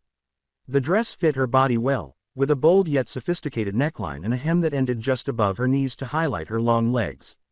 Her frosty beauty exuded confidence as she finished the ensemble with delicate jewelry and silver heels. When Naruto came back, he was wearing his go-to casual outfit, which consisted of a basic black t-shirt, dark pants, and sneakers. Even if his hair was a little untidy, it simply made him more attractive. Tsuruyo regarded him with admiration and then nodded. "Good, let's go." Tsuruyo stopped by the kitchen as they were leaving, where Kushina was finishing up a batch of cupcakes. Tsuruyo winked at her briefly. She whispered, "Make sure everything's perfect," in an unusually warm voice. Kushina waved her away with a sly smile. "Don't worry about a thing, Tsuruyo. Just make sure Naruto doesn't suspect anything." Naruto was guided to the door by Tsuruyo, who took his hand. "Come on, slowpoke." Naruto turned to look at his mom. "See you later, Mom." After waving at them and letting them disappear from view, Kushina took out her phone. With a sly smile on her lips, she hurriedly phoned Ino's number. "They're gone," Kushina stated with a voicemail. "It's time." Ino was seated on her bed in another section of town, her phone pressed firmly against her chest. Nervousness and exhilaration made her heart race. "Today's the day," she said in a low voice. "I'm coming for you, Naruto-kun." Her cheeks blushed slightly as she giggled quietly. "You won't leave my bed once I've got you." Her smile wavered as her thoughts briefly strayed to Tsuruyo. What's she going to do to me when she finds out? She felt a chill, but she shrugged it off right away. Forcefully, "It doesn't matter," she stated. "I'm doing this for my Naruto-kun. Nothing else matters." Ino picked up the exquisitely wrapped package that was resting on the floor. With colorful ribbons and a gigantic bow on top, it was big enough to accommodate a person. Her eagerness boiled over as she climbed inside. Kushina returned home and carefully positioned the box in the middle of the living room. She laughed to herself, picturing the mayhem that would soon break out. She smirked and shook her head, saying, "Let's just hope Tsuruyo doesn't destroy the house." He couldn't get rid of the uneasy sensation he had as he and Tsuruyo strolled through Konoha's streets. Unusual in his insistence on dragging him, Tsuruyo took him to random stores and cafes without any apparent reason. Naruto tilted his head and said, "Tsuruyo, why are we doing this?" Her cold eyes glinted as she smiled mischievously at him. "You'll see." Rubbing the back of his neck, Naruto let out a sigh. He trusted her even though he didn't know what she was planning. He had no idea that his life would soon take a drastic turn and that a storm was building back home. With Tsuruyo and Naruto walking hand in hand alongside each other, the streets of Konoha were a hive of activity. The sounds of children laughing, villagers conversing, and vendors announcing their goods filled the clear morning air. Despite the vibrant environment, Naruto's attention was solely on the girl who was strolling next to him. He was surprised that Tsuruyo hadn't driven her automobile today. She chose to go on a stroll instead, which would allow them to spend more time together. Her stunning blue dress adhered flawlessly to her shape, showcasing her faultless beauty and enhancing her curves, while her long, silky black hair swung behind her with each step. Every time his gaze strayed to the neckline of her dress, which teased her considerable breast, Naruto couldn't help but steal glances at her, his cheeks becoming a deep scarlet. Despite observing his prolonged looks, Tsuruyo remained silent. A tiny, almost noticeable smirk tugged at the corners of her lips as she allowed him to stare. It pleased her to see him so agitated. "Here," Tsuruyo remarked, indicating a little, quaint cafe tucked away between two stores. "We'll stop here for a bit." Still too shy to speak, Naruto nodded. After entering the cafe, the two of them located a peaceful corner table near the window. When Tsuruyo placed an order for a matcha latte, Naruto, not knowing what to get, just replied, "I'll have the same." Naruto was unable to help but admire her while they waited for their beverages. She appeared almost ethereal in the way the sun shone through the window, softly illuminating her perfect skin. Her cold blue eyes captivated him. They seemed to be filled with mystery and warmth, but the latter was reserved for him alone. Tsuruyo was aware that he was staring at her, but he remained silent so he could appreciate her beauty. She was happy that she had this impact on him, and she was happy to enjoy his attention for the time being. But their period of tranquility was cut short. A woman with long, flowing blonde hair came over to their table. Every movement she took exuded confidence, and her smirk further accentuated her audacious manner. She suddenly leaned down and used both hands to grip Naruto's face. The woman said, "Hey there, handsome," in a flirtatious tone. "What's a cute guy like you doing in a place like this?" Naruto's eyes widened in surprise and he flushed red. Who are you?" The woman brushed a lock of hair over her shoulder as she giggled. "Name's Samui, and well, let's just say you're exactly my type. What do you say we ditch this place and spend the night together?" Unable to comprehend what was occurring, Naruto froze. Samui went on, "I'm experienced, you know," her voice sinking sensuously. "I've been with plenty of men. I could show you a thing or two." Tsuruyo's composed expression suddenly broke. A violent glint flashed in her eyes as her jaw stiffened. She struggled to keep her cool and remained motionless for a while, her palm balled into a fist beneath the table. With a sinking heart, Naruto looked at Tsuruyo. He was too familiar with that appearance. A catastrophe was on the horizon. Tsuruyo rose slowly, her steps cool and methodical. She circled the table and paused right in front of Samui. She reached up and took Samui's wrist without saying anything, yanking her hand surprisingly hard away from Naruto's face. Tsuruyo said, "Step away from him," in a tone as icy as ice. Samui, obviously unimpressed, raised an eyebrow. "And who might you be?" "His friend." A tiny, sardonic smirk curved Tsuruyo's lips. "His girlfriend." Samui laughed and leaned back a little. "Girlfriend or not, you're not his wife. That means he's fair game." As the tension in the air increased, Naruto hurried to his feet and tried to defuse the situation by taking Tsuruyo's hand. Tsuruyo, maybe we should just." Tsuruyo stopped him in his tracks. She advanced on Samui, her cold eyes cutting right through her. "Listen carefully," she whispered in a low, threatening voice. "I don't care what you think you're entitled to. If you so much as look at him again, I'll make sure you regret it." Samui chuckled, but it was obvious that she was beginning to feel threatened. Typical Uchiha arrogance, she crossed her arms and grumbled. "You think you're better than everyone else, don't you?" Tsuruyo smiled again. "That's because I am." Tsuruyo took Naruto by the collar and pushed him into a passionate kiss before Samui could reply. The whole cafe turned to stare at them, and Naruto's face became a deeper shade of red as his eyes widened in disbelief. Tsuruyo glanced back to Samui with a smirk that was now filled with satisfaction as she eventually withdrew. She continued, "And for the record, in a tone full of contempt, I don't let cheap women like you touch what belongs to me." She then took Naruto's hand and left the cafe, leaving Samui standing there in a rage. Tsuruyo's mood has clearly improved outside. A contented smile played on her lips as she walked with a bounce in her step. However, Naruto was still in shock over what had just transpired. He stumbled. Did you really have to do that? Tsuruyo's smile softened as she looked at him. Yes, she needed to know her place. Although he couldn't help but feel a little happier at her protectiveness, Naruto sighed. Tsuruyo gazed at him and softened her expression as she grasped his hand. You're mine, Naruto. Don't forget that. With his pulse pounding, Naruto nodded. I won't. Even though Tsuruyo may occasionally be a little scary, he secretly felt fortunate to have her at his side. Holding her bags and attempting to control her emotions, Ino stood at the threshold of her childhood home in a charming Konoha residence. Her mother stood in front of her, arms crossed, her smile ever teasing. I'm going to miss you, Mom, Ino whispered quietly, a grin of bitter sweetness curling her lips. But I promise I'll visit every day. After all, I'm only moving to Naruto's place, not the other side of the world. Her mother's eyes glinted mischievously as she chuckled. Oh, don't worry about me, Ino. With you gone, I'll finally have the chance to invite some handsome men over and, enjoy myself a little. Mom. As Ino's face flushed with shame, she cried out. With a dismissive wave of her hand, her mother laughed. I'm just kidding, darling. Or maybe I'm not. Either way, you've got bigger things to worry about, like living under the same roof as Tsuruyo. When Tsuruyo was mentioned, Ino's self-assured expression wavered. Her mother grinned when she saw the glimmer of concern in her eyes. What's wrong? Afraid she'll kill you? Ino gave a serious nod. Honestly, yes. You don't know her like I do, Mom. She's from the Uchiha clan. The Uchiha clan. They're all arrogant, icy, and terrifyingly skilled. Tsuruyo's no exception. Did you know she has multiple certifications in martial arts? She could break me in half if she wanted to. Her mother shook her head and laughed once more. Oh, Ino, you're exaggerating. I'm sure she's not that bad. Ino's voice grew louder as she pictured Tsuruyo looking at her with her trademark cold stare, knife in hand, and killing purpose in her eyes.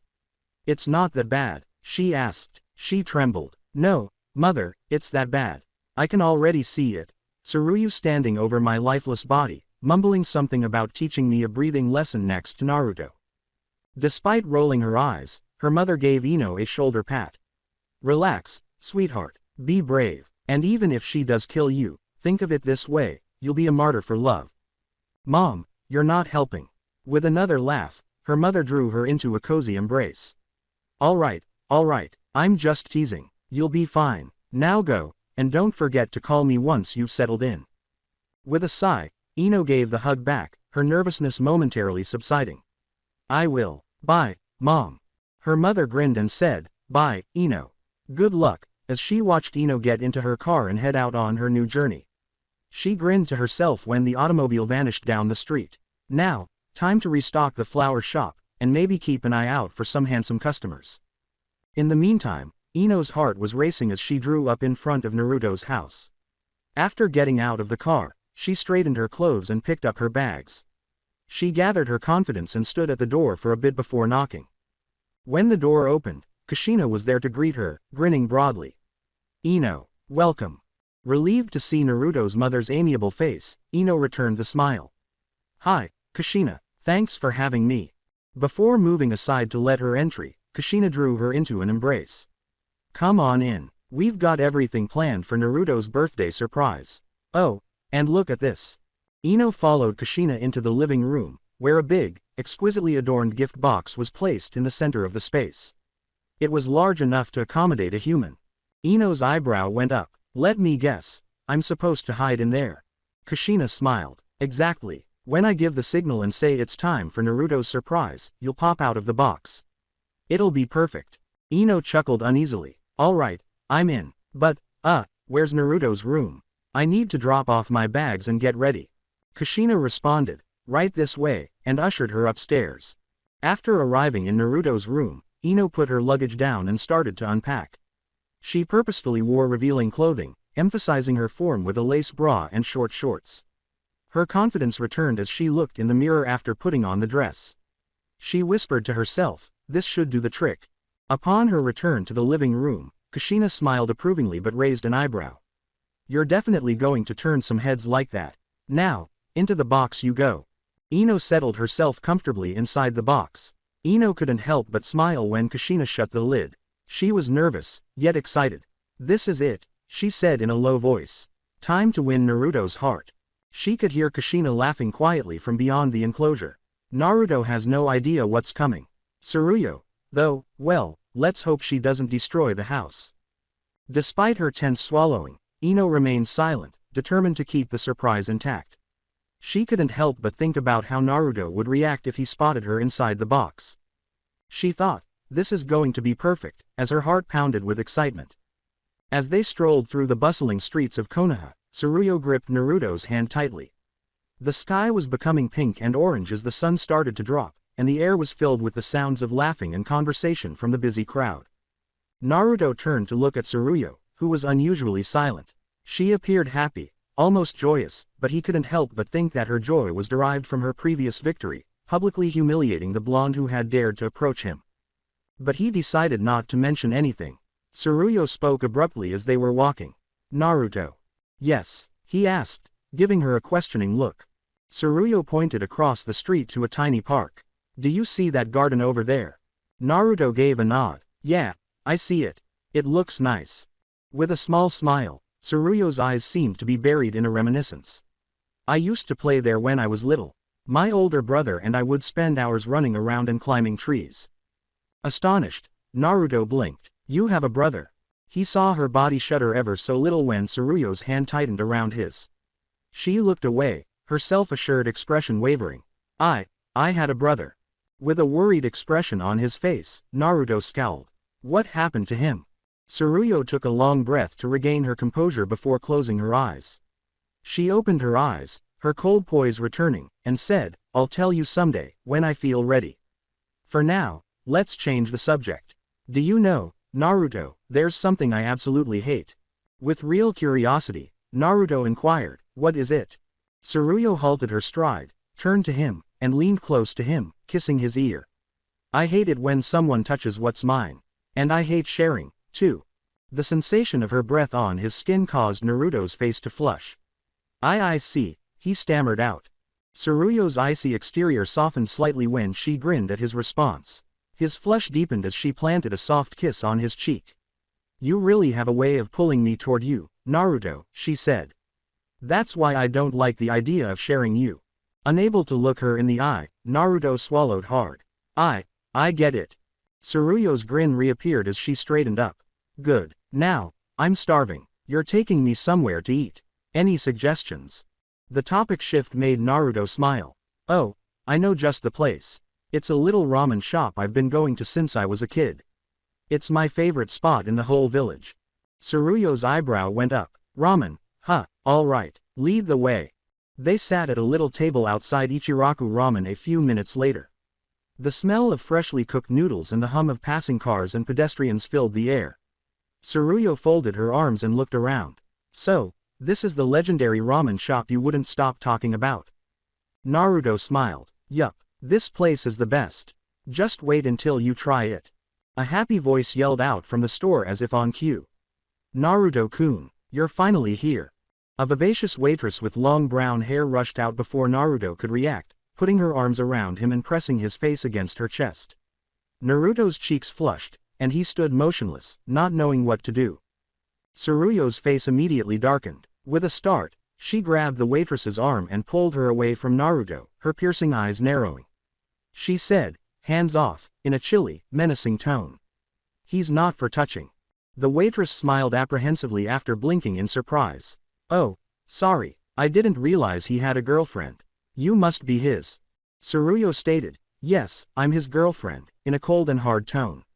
"And I don't appreciate strangers throwing themselves at what's mine." Defensively, the waitress held up her hands. Her pleasant tone returned as she turned to Naruto and said, all right. No need to get hostile. I didn't mean any harm. So, what will you two be having today?" Still agitated from the incident, Naruto stumbled, "I'll have the usual." With a sigh, Tsuruyo crossed her legs and sat back down. She curtly stated, "I'll have the same as him." After giving a nod, the waitress quickly left to take their order. Naruto looked at Tsuruyo, who was still obviously annoyed. With caution, he remarked, "You didn't have to be so harsh." Tsuruyo turned to face him, and any more objections were silenced by her penetrating look. Does she do that to you every time you come here? Sheepishly, Naruto scratched the back of his head. Well, yeah, kinda. But it's not a big deal. Tsuruyo took hold of his shirt collar and drew him in until their faces were just a few inches away. You let her do that to you? Do you enjoy it or something? She asked, her eyes burning intensely. Naruto's cheeks turned hot as he quickly shook his head. No, I don't care about it at all. Tsuruyo let him go and smirked as he leaned back. Good, you're lucky I'm here to teach you a thing or two. Honestly, Naruto, there's a lot you need to learn about relationships. Don't worry, though, I'll train you. With his face still hot, Naruto swallowed. Train me. Tsuruyo's voice lowered to a playful tone as her smirk grew. Oh, yes, I'll make sure you're the perfect boyfriend. But don't get the wrong idea, I'm doing this for me, not anyone else. After all, if you're going to be a pervert, you'll be my pervert and no one else's. Uncertain whether to laugh, cry, or flee, Naruto hid his face in his hands, his face becoming an even deeper shade of red. Tsuruyo just laughed, obviously taking pleasure in his suffering. Quote, Tsuruyo and Naruto were shown the steaming bowls of Ichiraku ramen, and while Naruto's face brightened with anticipation as he snatched up his chopsticks, Tsuruyo looked skeptically at the bowl before her, gently prodding the noodles with her chopsticks, lifting a single strand and scrutinizing it with narrowed eyes. Could this actually be eaten? Tsuruyo inquired in a doubtful tone. With his mouth already half full of noodles, Naruto laughed and said, of course it is. Tsuruyo, just give it a shot. You'll adore it. Quote. After a moment of trepidation, Tsuruyo took a small, cautious mouthful beneath Naruto's expectant stare, and her expression stayed neutral as she chewed. She then took another bite, this time with a little less caution, and soon she was eating steadily. With a radiant smile, Naruto said, what do you think? Quote. Tsuruyo stopped and grabbed a handkerchief to wipe her lips.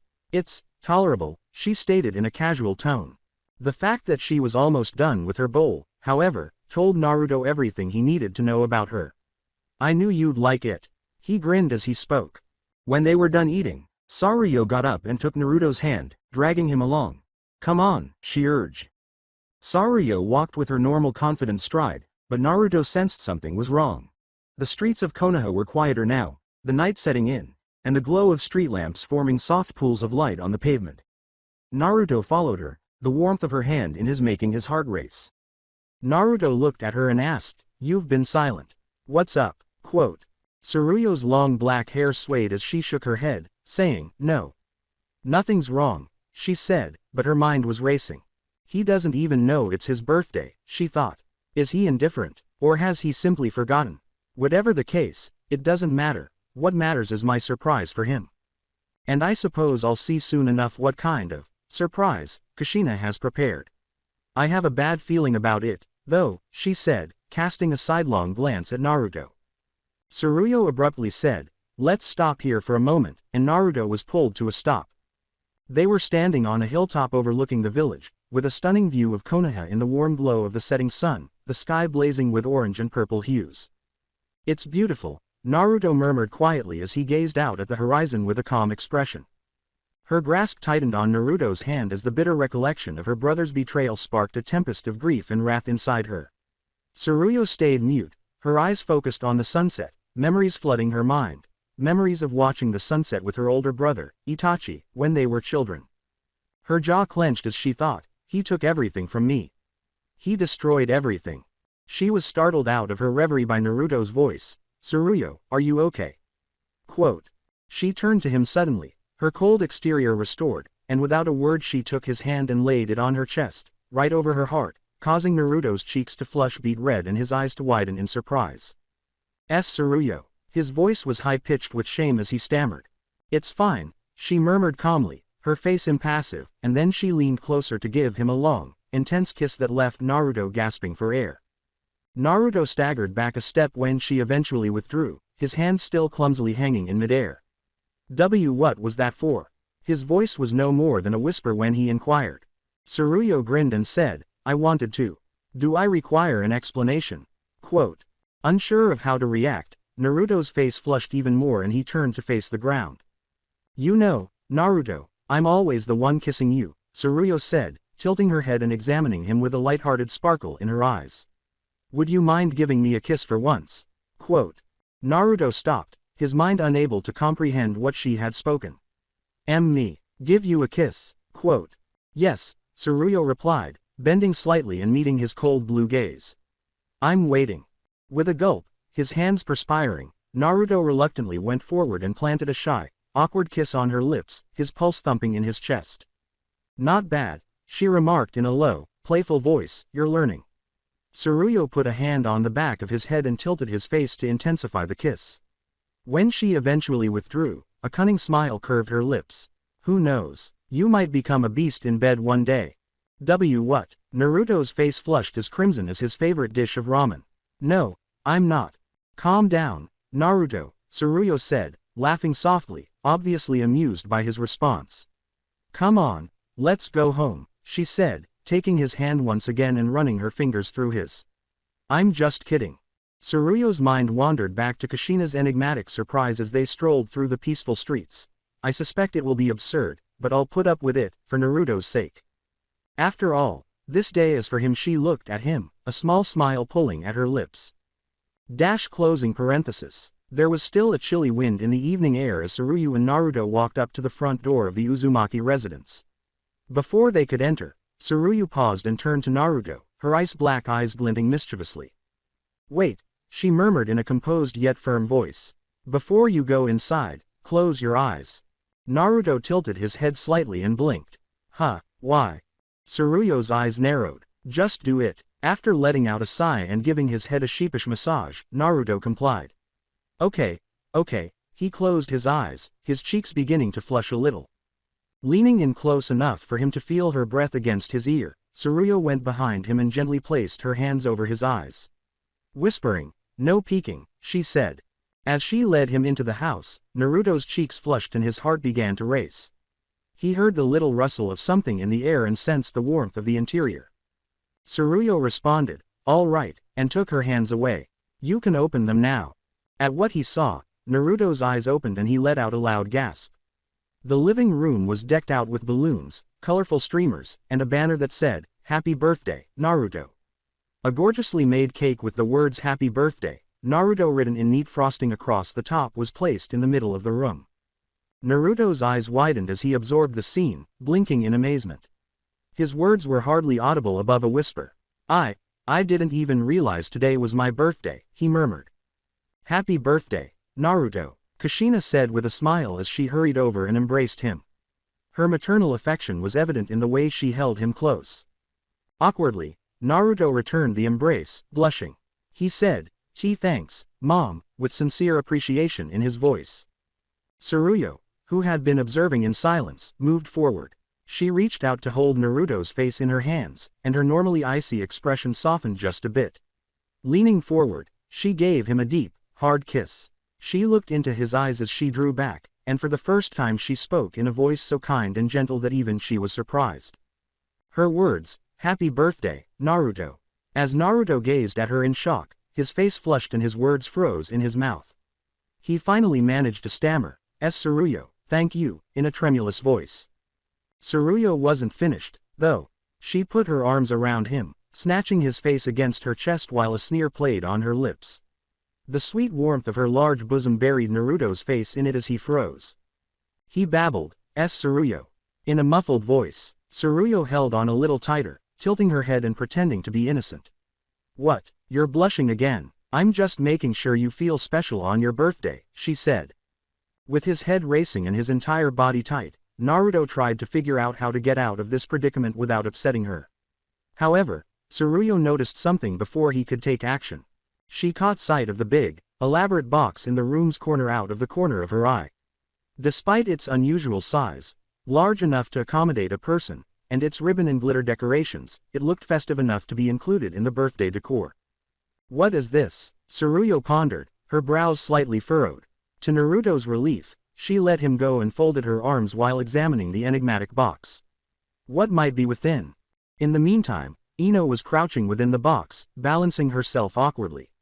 Her lace bra and matching underpants, which snugly accentuated her contours, were her only clothing. Sweat still gathered on her forehead and flowed down her neck and chest, even though her long blonde hair was pinned back to prevent it from clinging to her skin. Ino shifted slightly to prevent cramps in her legs and thought, I've been standing in here for hours. She let out a soft moan as she felt the sweat-damp raw material against her skin. But for Naruto-kun, it's all worthwhile. As she waited for the package to be opened, Ino bit her lip, anticipating Naruto's reaction. With a determined gleam in her eyes, she thought, this is my moment. This will demonstrate to him my seriousness. As Kushina, Tsuruyo, and Naruto savored the chocolate cake, the sound of forks lightly scraping against plates reverberated throughout the comfortable Uzumaki living room. Tsuruyo took another careful slice while sitting silently and watching the cake on her plate with her black eyes. Despite her often icy manner, she thought to herself, this really is delicious as the rich chocolate flavor melted on her tongue. Kushina, meanwhile, grinned proudly. With a pleasant and upbeat tone, she inquired, so, what do you think of the cake? Halfway through his slice, Naruto smiled, his lips corner-stained with chocolate. It's amazing, Mom, thank you. Tsuruyo nodded slightly and continued in her normally composed voice. On the inside, though, she was much more impressed. It's acceptable, she told herself, it's not bad at all. Ino stood quietly inside the elaborate box, her patience becoming thin. Outside, she could hear the faint noises of the celebration, Naruto's laughing, Kushina's voice, and the gentle whisper of Tsuruyo every now and then. The most agonizing of all, though, was the enticing scent of the chocolate cake filling the air. Ino's tummy rumbled slightly as she thought, it smells so good. Suppressing the sound, she put her hand to her stomach. I'm starving after spending so much time in here. No, not just yet. I must wait for the ideal opportunity. A drop of perspiration trickled down Ino's temple despite her determination, and she shifted slightly to keep her equilibrium. She wasn't doing well because of the heat inside the box. She sighed and thought, I hope this surprise is worth it. Naruto and Tsuruyo had completed their cake portions and were back outside. Although Kushina had also consumed her fair portion, she had deliberately left one piece unfinished. She smiled knowingly as she sat back in her chair and looked at the untouched piece. That piece is for Ino, it occurred to Kushina. She chuckled quietly, picturing the blonde girl sitting within the box, perhaps getting impatient. I'm sure she's sweating profusely by now. Poor girl. Kushina said, now then, as she clapped her hands together. It's time for presents. Naruto sat up taller in his chair and became alert. Presents, really? Sitting next to him, Tsuruyo crossed her legs and looked at Kushina with a hint of interest. This is where she's going to unveil what's inside that absurdly big box, she thought. Kushina smiled warmly and nodded. She turned to Tsuruyo and said, of course. It's your birthday, after all. Why don't you go first, Tsuruyo? You've always been so thoughtful. I'm sure your gift will be wonderful. Tsuruyo's silky black hair fell over her shoulder as she cocked her head slightly. Simply, very well, she said. With a rare, almost imperceptible gentleness in her eyes, she reached down and picked up a small package, which she then handed to Naruto. Here, open it. With pink cheeks, Naruto accepted the box and looked up at Tsuruyo. He responded softly, thank you, and then he carefully opened the present. It contained a sleek, sophisticated wristwatch with a deep blue dial and a band of polished silver. Naruto lifted it up, and his eyes grew wide. Wow, Tsuruyo, this is incredible. It looks expensive. You didn't have to spend so much on me. Tsuruyo's face stayed calm, but her voice had a faint edge when she answered, just wear it, Naruto. After a brief moment of hesitation, Naruto put the watch on his wrist. He admired it by raising his arm. It's perfect. Thank you so much, Tsuruyo. Tsuruyo's cold exterior crumbled for a minute. When she saw his sincere smile, her heart grew, and she experienced an inexplicable warmth. She thought, so, this is what they mean by happiness. Unusually, Tsuruyo leaned forward and gave Naruto a firm hug, squeezing him up against her. Naruto's face flushed deeply as he froze, feeling her chest against his. He stutteringly said, Tsuruyo, in an embarrassed high-pitched voice. Kushina shook her head a little as she watched the scene develop with laughter. She thought, that poor boy. He has a lot on his plate right now. Kushina cleared her throat, got to her feet, and clapped her hands once again. She said, all right. My turn, out loud. Appreciative of the diversion, Naruto turned to face his mother. What did you get me, Mom? With a smile, Kushina displayed a tiny box. She said, First, this, and went to give it to him. But don't forget, there's still another gift waiting for you. Naruto turned to look at the enormous box in the room's corner that was decorated with ribbons. He tilted his head inquisitively and inquired, "Why is that one so big?" Kushina winked and added, "You'll find out soon enough." With her flaming red hair flowing slightly, she put her hands on her hips and said, "But open this one first." Ino gripped her own gift tightly within the big box, her fingers shaking a little as she adjusted the strap of her bra. With her heart racing, she thought, "It's almost time. I'm hoping this works, Naruto-kun." Ino clenched her fists inside the box, her heart pounding and her breaths shallow. "I feel like I'm going to faint," she thought to herself as the tension became nearly intolerable and her fear of Tsuruyo took over. In an attempt to muster all of her courage, she softly told herself, "Control yourself, girl." Outside the box, Kushina clasped her hands together, her bright smile lighting up the room. As she exclaimed, "It's time for the big surprise." Her enthusiasm was clear. With an inquisitive yet perplexed gaze, Naruto cocked his head. With a note of incredulity in his voice, he questioned, "The one inside the box?" Tsuruyo's voice was as icy as ice, and her piercing black eyes narrowed slightly. She remarked, "Let's see what it is," her curiosity concealed by her customary cold attitude. With a knowing laugh, Kushina gestured to the box. "Come out, my surprise." The box was then torn apart, and Ino emerged in a spectacular fashion. She wore simply a pair of shorts that clung closely to her body and a bra that hardly held her enormous chest. She held a wrapped gift in her hands while her blonde hair glistened in the light. The sight left Naruto and Tsuruyo speechless. While Tsuruyo's normally calm countenance cracked just a little as her black eyes expanded in amazement, Naruto's face went bright crimson and his hands automatically sprang up in shock. In contrast, Kushina couldn't help but smile. "Ta-da," she said with pride. Ino threw her arms around Naruto and jumped at him without thinking. As if unaware of the mayhem she was creating, she smiled brightly and said, "Happy birthday, Naruto-kun." With her chest crushed against his. Her voice was beautiful and loving. Naruto froze, his arms flailing clumsily as his cheeks flushed even more. His voice was unsteady as he mumbled, "Ino. What's going on?" A gloomy aura seemed to emanate from Tsuruyo, shattering her icy exterior. "What is the meaning of this?" she screamed, her fists clenched and her voice piercing and scathing. With a naughty glimmer in her eye, Kushina gazed at Tsuruyo while maintaining her wicked smile. "Oh, come on, Tsuruyo. Isn't it obvious? She's here as part of the celebration." Tsuruyo's cold eyes grew even more stern. She responded, "Explain," in a tone that was brimming with annoyance. Kushina gave a slight shrug. "Well, you're Naruto's girlfriend, but honestly, I thought one wasn't enough. So, I decided he should have two." Naruto's eyes went wide with surprise. His voice cracked as he screamed, "Wait, what? Two girlfriends?" Still holding on to Naruto, Ino peered over his shoulder and gave Tsuruyo a worried yet defiant expression. Her voice was tinted with false dread, but her blue eyes blazed with purpose. Naruto-kun, save me. She's scary." Tsuruyo's voice fell to a menacing whisper, and her dark pupils narrowed ominously. "Herzing, I am not scary," she said. "But if you don't step away from him right now, you'll see just how scary I can be." As she pretended to cower, Ino tightened her hold on Naruto. "See, she's terrifying. She's going to kill me." From the sidelines, Kushina laughed, obviously taking pleasure in the mayhem. "This is amazing. You two are hilarious." Trapped in the center, Naruto frantically waved his hands. "See, can we all calm down?" Tsuruyo, however, had no intention of relaxing. Tired with waiting, she sprang forward. She yelled, "Get away from him!" and grabbed Ino. Ino gave a terrified shriek and rushed around the room, her blonde hair swishing. "Naruto-kun is mine too," she exclaimed in a light-hearted but bold tone.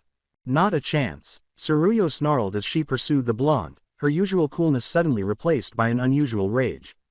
The dispute between the two girls turned into a wild pursuit as they ran around the room. At last, Ino abruptly turned, striking Naruto squarely and knocking the three of them to the ground. With his face pressed against Ino's chest and her enormous breasts pressing against him, Naruto fell flat on his back. When Ino realized where they were, she gasped and her cheeks turned scarlet. "Naruto-kun," she stumbled, staring down at him instead.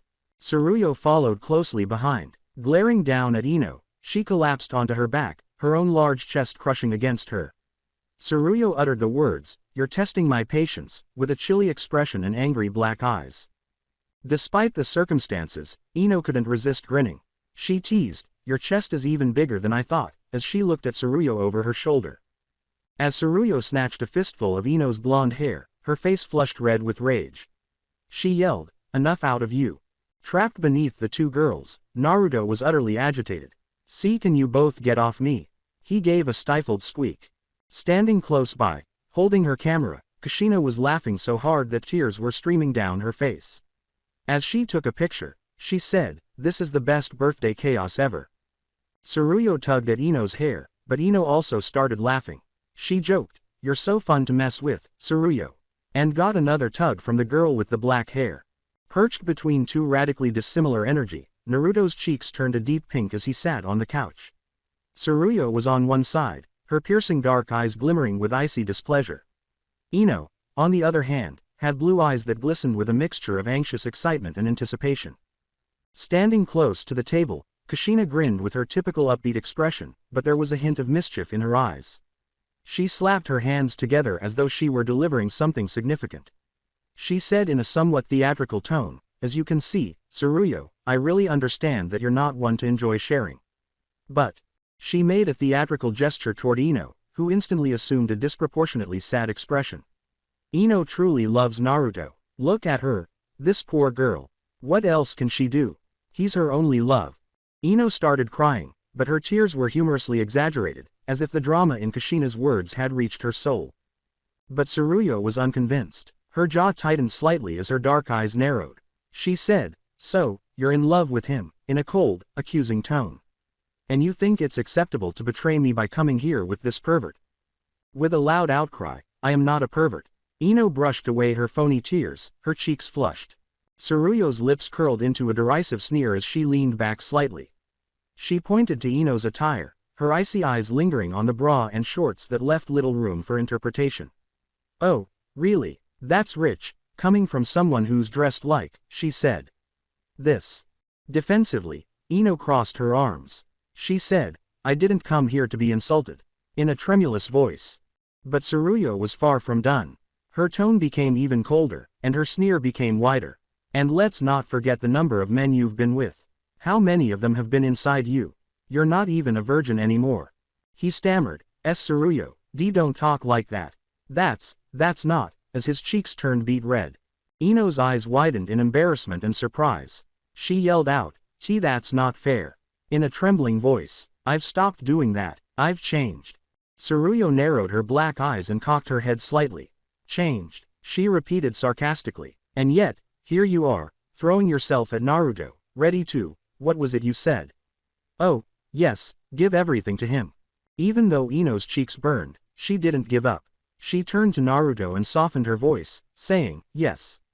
I'm ready to give him everything because I love him. I'm even ready to," she said, her blush becoming deeper as she spoke. "To have S." Tsuruyo abruptly interjected, "Enough," her voice piercing Ino's stutter. "You have nothing to offer him. Naruto is pure and kind, even if he's naive. He doesn't need someone like you corrupting him. And you'd love to corrupt him, wouldn't you?" Tsuruyo said before Ino could reply, her voice lowering to a lethal whisper. Ino started to respond, but Kushina intervened right away by holding out a hand. Although her voice contained a warning tone, she continued softly, "Tsuruyo, that's enough. She's a human being too. You don't need to tear her down like that." After a few while of looking at Kushina with an unreadable expression, Tsuruyo huffed a little and leaned back with her arms crossed. But Ino's shoulders trembled as she bowed her head. Her voice was no more than a whisper when she spoke. She said, "She's right," with pain in her voice. "I don't have anything to offer. I feel so ashamed of myself. I've made so many mistakes." As Naruto watched her fall apart, his heart ached. There was something new, something almost like guilt, even in Tsuruyo, icy as she was. Despite the sadness in her eyes, Ino forced herself to smile as she brushed away her tears with shaky hands. She whispered, "Happy birthday, Naruto," in a quiet voice that broke. "I'll leave you all alone now." Ino gripped her garments closely against her chest as she stood in the darkened room, her tears glimmering in the dim light. She turned to Tsuruyo, her eyes still crimson from crying. As Tsuruyo stood with her arms crossed and her piercing black eyes watching the scene, her normally frigid appearance briefly seemed less menacing, almost human. With a somewhat broken voice, Ino said, "Ino, Tsuruyo-sama, thank you." She looked down, a smile that was both bittersweet and sweet. "Thank you for everything, for allowing me, and for making me realize what real love is. Watching you and Naruto together, someone like me, who's been so lost, well, it made me understand what true connection feels like." Tsuruyo took a while to reply. She just stood there, her face as unreadable and icy as ever, but there was a flicker of recognition behind her eyes. Off to the side, Kushina was practically pulsing with excitement. She wiggled her fingers as though she wanted to physically prod Naruto, but instead she grinned and said to herself, "Come on, Naruto. Say something. This is your moment." Ino used the back of her hand to wipe her face and feigned a grin. She said, "Happy birthday, Naruto," with a note of tragic grief in her voice. She turned aside and started to collect her things, moving slowly and methodically. "I'll leave now. Thank you all for letting me be here." Uncertain of what to do, Naruto sat motionless for a while. The weight of Ino's departure and the tension emanating from Tsuruyo, who stood next to him like a quiet storm, caused him to feel conflicted. Tsuruyo let out a long sigh as Ino started to go toward the entrance. Abruptly, her palm landed softly on Naruto's stomach. It was a firm enough motion to get his attention without being rude. With his blue eyes meeting her piercing black ones, Naruto looked up at her. Tsuruyo remained silent, but her face and the slight lift of her brow spoke all she had to say. Her eyes darted to Ino and back to him, as though to say in a whisper, "Don't let her go." Naruto's hands fumbled uneasily as his cheeks turned even redder. Although he could plainly understand Tsuruyo's unsaid message, it felt daunting to act upon it. In the meantime, Ino picked up her things and was ready to depart, oblivious to the silent conversation taking on behind her. Naruto's voice pierced the thick silence just as her hand had touched the doorframe. "Ino." She turned back to face him and halted, her eyes widening. When she noticed Naruto standing there with his hand outstretched toward her, her mouth dropped open in shock.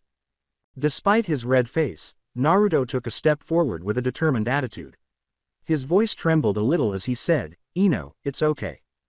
Bewildered, she blinked. "What do you mean?" After gathering his courage, Naruto swallowed forcefully and balled his fists. "I mean, it's okay to make mistakes. None of us are perfect. We all mess up sometimes." His tone became more steady. "What matters isn't the mistakes we've made, but how we learn from them. And how we try to be better." Ino felt her tears ready to flow again, and her breath stuck in her throat. Naruto gazed at her straight, sincerity shining in his blue eyes. "I don't think you should leave, Ino. I don't want you to leave. And I accept you. I accept you as you are, as a gift for my birthday." There was silence in the room. Even Kushina appeared momentarily too astonished to comment. Ino's body froze in shock as her eyes expanded. The barriers she had erected around her emotions, however, suddenly collapsed. She threw her arms around Naruto and buried her face in his shoulder as she hurried toward him, dropping her clothes in the process. She muttered, "Naruto," in a voice that was shaking with emotion. She cried as she clung to him, overcome by the warmth of his acceptance. Thank you so much." When Kushina could no longer control herself, she took a picture with her camera. She grinned and exclaimed, "This is going to make an amazing movie." Her excitement broke through the emotional tension in the room. Silently, Tsuruyo observed the scene with her typical stoicism. However, she couldn't ignore the slight glimmer of satisfaction she experienced in her heart. She felt this was the correct thing to do, even if she was hesitant to share Naruto. She knew the anguish of loneliness better than anyone, after all. Tsuruyo's arms were crossed, and her piercing eyes were focused on Ino. Finally, she answered, "Fine," in a stern yet icy tone. "I'll allow it. You can be Naruto's second mistress." With a gasp, Ino drew away from Naruto to gaze at Tsuruyo in shock. Her voice was hardly audible above a whisper as she said, Really?" With her demeanor as cold as ever, Tsuruyo rolled her eyes. "Yes, but only under my conditions. And don't think for a second that this means I've accepted you completely." Ino rushed up to give Tsuruyo a firm hug before she could say anything more. She exclaimed, "Thank you, Tsuruyo-sama," with a tone of appreciation. Tsuruyo tensed up, obviously uneasy at the unexpected show of love. She mumbled, "Let go of me," in an irritated tone. However, Ino refused to let go. You're so mean, but you're so kind on the inside. Thank you so much, Tsuruyo-sama.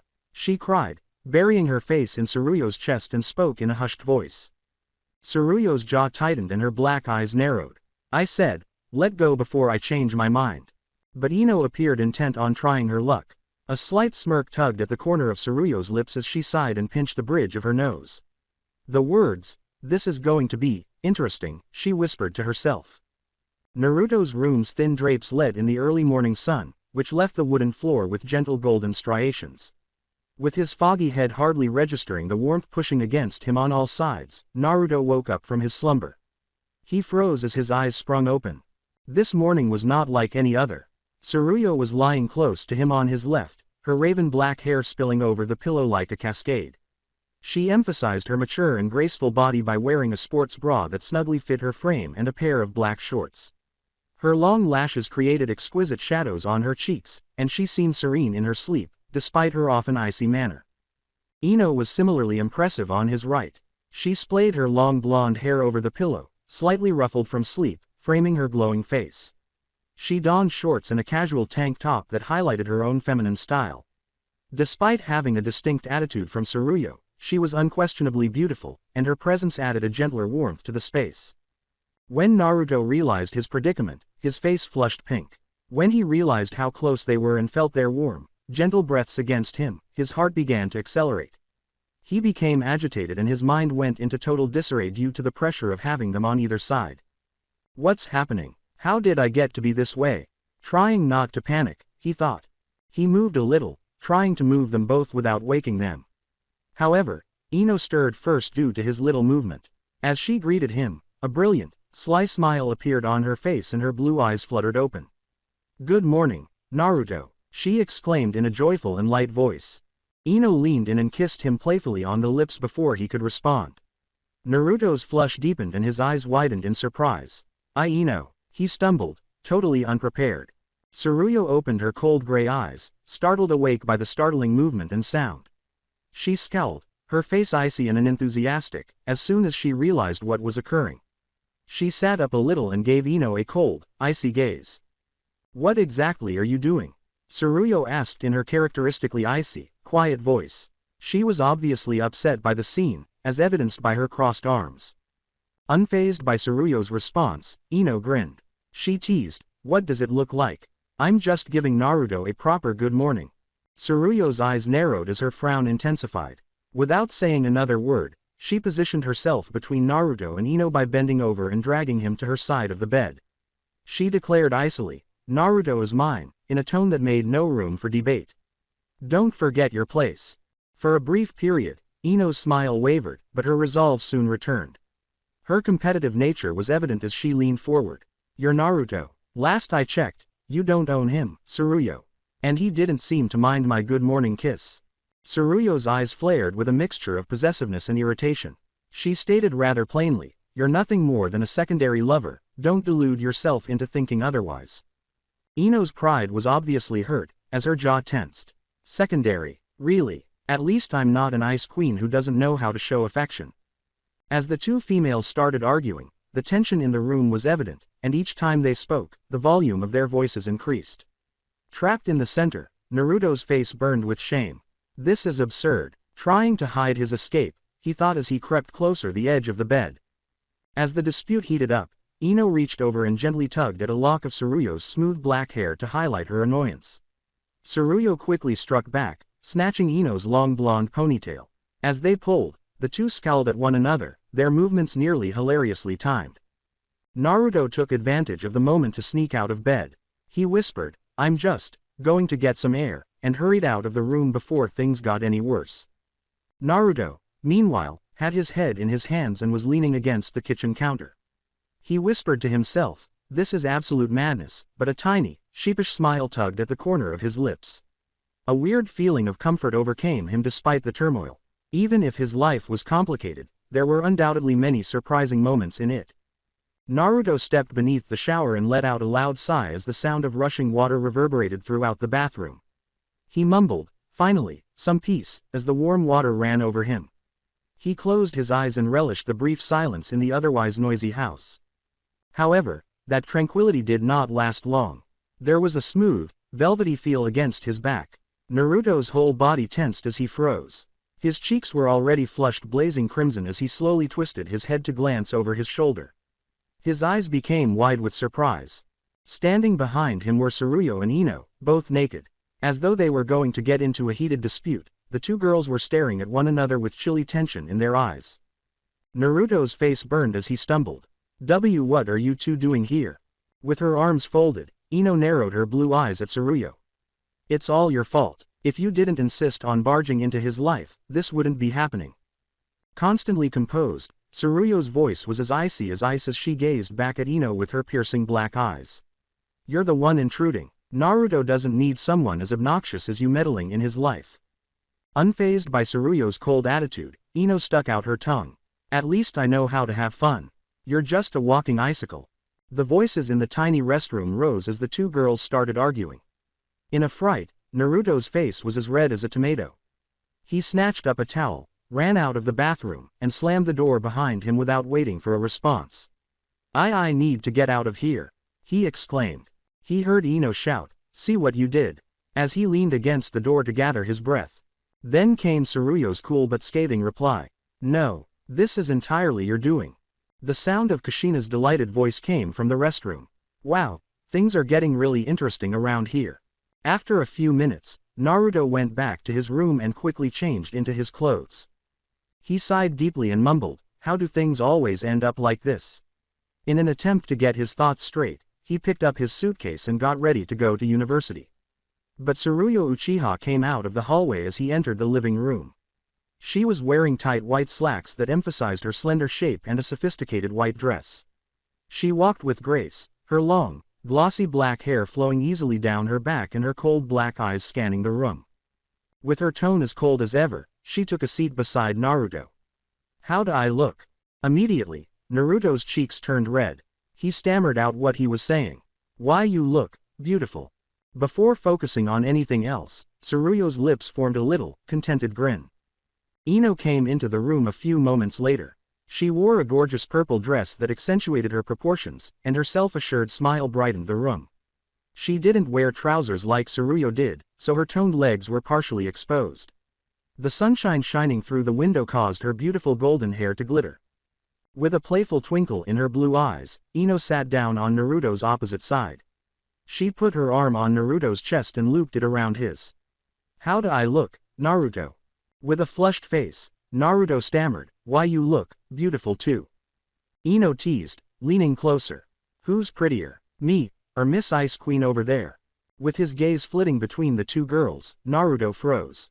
Tsuruyo's icy eyes were on him, her face unreadable but obviously anticipating a response. Ino, however, waited for him to answer with a self-assured grin. Nervously, Naruto scratched the back of his skull. Why you're both so beautiful, I can't choose. With a mischievous pout, Ino huffed. That's such a boring answer, she said, drawing him in closer as she tightened her hold on his arm. Come on, Naruto, you can tell me I'm prettier, can't you? Like a razor, Tsuruyo's speech sliced through the atmosphere. Enough. Stop embarrassing yourself. For a brief while, Naruto believed that the tension could not possibly increase. Kushina, however, who had been silently watching from the kitchen, grinned and said to herself, these girls are going to turn Naruto into a total pervert. This is fantastic. The tension increased even more as breakfast was served. Holding a piece of food in front of Naruto's face, Ino took it up. Open up, Naruto-kun. Say, ah. Naruto's cheeks turned red once more as he blinked. I can feed myself, Ino. Not to be outdone, Tsuruyo grabbed her own piece of food and held it out before he could finish. No, eat this instead. Now, Naruto found himself sandwiched between the two girls, each of whom was determined to force him to eat from her hand.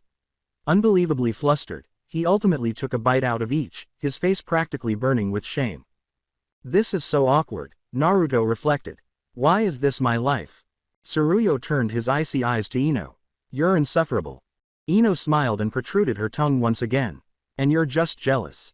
Naruto sat between them, hoping he could vanish, as the two girls locked eyes, their rivalry as intense as ever. Kushina laughed quietly to herself from the kitchen. This household is more entertaining than I ever imagined. In the Uzumaki household, it was just another hectic morning, but for Naruto, it felt like an unending cycle of shame. Tsuruyo and Ino were already waiting by the door as he went outside, each with their typical rivalry and a strong sense of resolve. Ino smiled confidently and brightly as she took Naruto's arm. She pulled on his arm playfully while her blue eyes glittered mischievously. "Okay, Naruto-kun, you're riding with me today. My car is waiting, and I've made it extra comfortable just for you," she said. Tsuruyo moved forward, her icy black eyes narrowing before Naruto could even come up with a reply. She gripped Naruto's other arm firmly and stated, "No. He's coming with me. He always rides in my car." Her tone was calm, but her words were so piercing that there was no room for debate, at least not for anyone but Ino. As usual, Ino grinned, unaffected. She abruptly grasped Naruto's hand and, without hesitation, crushed it against her chest. "Oh, come on, Tsuruyo. You can't keep hogging him. Besides," she said, "wouldn't you rather ride with me, Naruto-kun?" As his voice faltered, Naruto's face flushed to crimson red. Ino. What are you doing?" As Tsuruyo grasped Naruto's other hand and yanked him forcibly back toward her, her eyes narrowed even more. She remarked coldly, "Let go of him, you shameless girl, he's not going anywhere with you." With her tongue out, Ino mocked, "Oh, really? You're just jealous because you know he enjoys my company more." With his face always red, Naruto stood between them, caught in the midst of their struggle. "See, can we please just decide without fighting?" After arguing for a few long minutes, Tsuruyo eventually said, "Fine. He's coming with me." Her tone was unforgiving. As they made their way to Tsuruyo's car, Ino pouted but soon recovered and grabbed Naruto's arm. "Then I'm sitting with him," she declared confidently. The drive got off to a rough start, but things soon got out of hand. In an attempt to hide the fact that Ino was sitting on his lap, Naruto sat rigidly in the passenger seat. Naruto was aware that her argument that there wasn't enough space in the back was just another of her ruses. Tsuruyo's knuckles stiffened on the driving wheel as she drove with her customary cool accuracy. Her displeasure increased with each second as the keen black of her eyes flashed toward the rearview mirror. To ensure Naruto noticed, Ino, meantime, leaned back just enough. She said, "Oh, Naruto-kun, I hope I'm not making you uncomfortable," in a tone that was far from innocent. Naruto strained all over, his face nearly blazing with humiliation when she wiggled a little. "Ino," stumbled Naruto. Please stop moving like that." With a sly smile, Ino leaned in to whisper in his ear. "What's wrong, Naruto-kun? Don't you like it?" Like a razor, Tsuruyo's speech sliced through the atmosphere. "If you don't stop this nonsense, I'll throw you out of the car." "Oh, relax, Tsuruyo," winked Ino. "If he were in my car, I'd let him sit on me instead." The sun might have been frozen by Tsuruyo's glare. "You're insufferable." As Naruto tried his best to blend into his seat, Ino smiled, obviously enjoying her minor triumph. The situation didn't get much better when they eventually made it to the campus. With their arms securely wrapped around Naruto, Tsuruyo and Ino seized him, one on each side. To his shame, Naruto was the center of attention because of his icy beauty on one side and his blonde bombshell on the other. Tsuruyo maintained her normal coolness as they strolled across the campus, but each time Ino laughed or leaned a bit too close, her hold on Naruto's arm became a little tighter. Shikamaru, Kiba, and Neji watched the spectacle from a distance, their reactions a combination of surprise and laughter. Shikamaru's eyebrow went up. "This can't be real." Kiba virtually jumped with delight, and his eyes glistened. "Naruto's officially surpassed the master. This is legendary." Unimpressed, Neji shook his head. "You're an idiot." Shikamaru crossed his arms and grinned. Seriously, though, how did Tsuruyo agree to share Naruto with Ino? That's the real mystery here. Kiba smiled and pushed Neji. "Naruto's got his ways. You know what they say." Neji abruptly interrupted him. "No one says that." Sakura, in the meantime, gasped in astonishment as she and Sai sat close by. "Look at that," she said, gesturing to Naruto and his friends. With a look of slight astonishment on his normally composed countenance, Sai followed her gaze. "That's unusual." Sakura's mouth fell open. "I can't believe this. How did Ino pull this off? And how did she convince Tsuruyo to go along with it?" Sai's head cocked. "It's strange, even for Naruto." Sakura gave a nod. "Yeah, really strange." As teachers got ready for their lectures, students were crammed into the seats in tiny groups in the lively university amphitheater. Tsuruyo and Ino, who were as close to Naruto as was physically feasible, each made a statement in their own unique way while Naruto sat awkwardly in the middle row. Tsuruyo sat on Naruto's right, her body leaning slightly toward his, but her calm, chilly manner remained unflinching. Naruto's mind raced as the sleek shape of her thigh and hip brushed against his leg. Ino, who was on his left, was much less subdued and let her humorous side show as she leaned in close to him, making sure he felt every inch of her. Naruto made a vain attempt to divert his attention from the issue. He couldn't help but notice Tsuruyo's cold, graceful presence on one side and the warmth and softness of Ino's thigh pressing against him on the other. Embarrassment blazed over his cheeks as he asked himself, why is this happening? Naruto-kun, listen to me. When we get back later, how about you and I, spend some time alone together? Ino whispered in a seductive tone, leaning closer and lightly touching Naruto's ear with her lips. Her voice was flirtatious, but there was a tinge of sincerity in it. Naruto's flush intensified and his eyes widened in surprise. Ino, what are you? She interrupted him with a quiet giggle and said, don't be shy, Naruto-kun.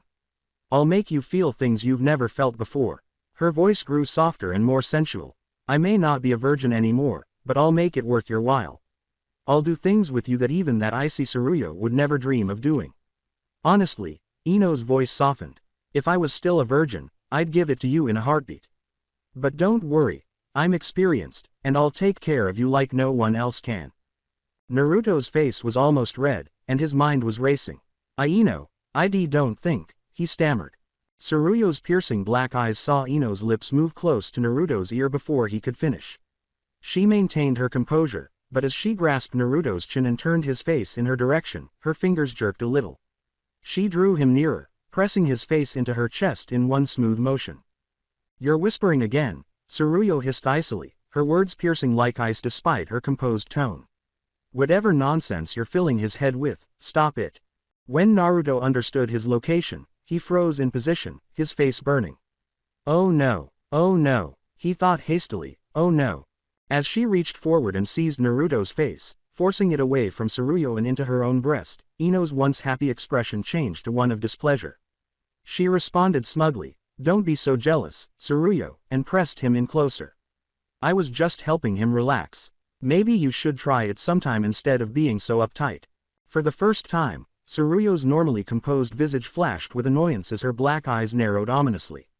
She said, let go of him, in a harder tone. Smirking, Ino squeezed Naruto closer. Make me. With both girls wanting to keep Naruto close, the tension between them rapidly increased as they started yanking him back and forth. In the meantime, Naruto thought his soul was ready to depart from his body. This is excessive. How did I get myself into this situation? With utter overwhelm, he thought. Sai sat silently in the stands, watching the mayhem from a distance, her face expressionless. Naruto is really lucky, isn't he? Sai tilted his head as he observed Naruto being pulled between Tsuruyo and Ino, his face glowing red and buried alternately in one chest or the other. Hinata sat by herself in another section of the amphitheater, staring at the spectacle in front of her with her pale lavender eyes. As she observed Tsuruyo and Ino vying for Naruto's attention with their audacious and relentless antics, her cheeks flushed deeply. How is this happening? Hinata thought, her heart pounding. In what way did Ino persuade Tsuruyo to divulge Naruto? And do I stand a chance at all? She put herself in their shoes and her mind raced.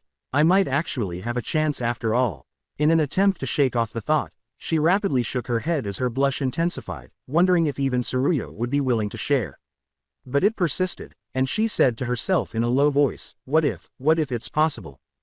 Her face flushed as she pondered the possibilities and clutched her hands together.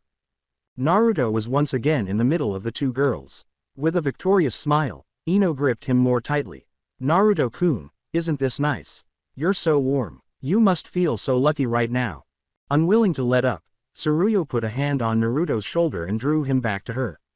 Calmly, she stated, he doesn't need your distractions, stop wasting his time. I just wanted a normal day, Naruto thought as he remained motionless, his head racing with feelings. Is that asking for too much? Except for the professor's quiet voice as he explained a math problem for the engineering department, the lecture hall was quiet. While taking notes or feigning to pay attention, the students were seated in orderly rows. With his face hot and his body rigid, Naruto sat between Tsuruyu and Ino. His head rested easily on her large chest as Ino drew him closer to her, her joyful disposition unwavering. But Tsuruyu sat on his opposite side, abnormally motionless, her black eyes remote and unfocused. Memories of her brother began to creep into her thoughts, and she hardly noticed Ino's antics. The professor's remarks vanished into the distance, to be replaced by flashes of the past, scary pictures that would not go away. Her brother's words replayed in her mind. "Tsuruyu, you're weak. You'll never be strong enough to protect yourself." She tightened her jaw and her fingers twitched slightly as she tried to control the flood of emotions that threatened to overtake her. Why does he still torment me? She thought sourly. Why am I unable to get over this? She was frightened by the dreams from the previous night and felt vulnerable despite her calm demeanor. Ignorant of Tsuruyu's personal conflict, Ino persisted in her mocking on Naruto's left. She murmured, "Naruto-kun, what do you think about this? After class, why don't we go somewhere private? I'll teach you everything you need to know about a woman's body. I'll make you feel amazing." She came closer, her lips grazing Naruto's ear.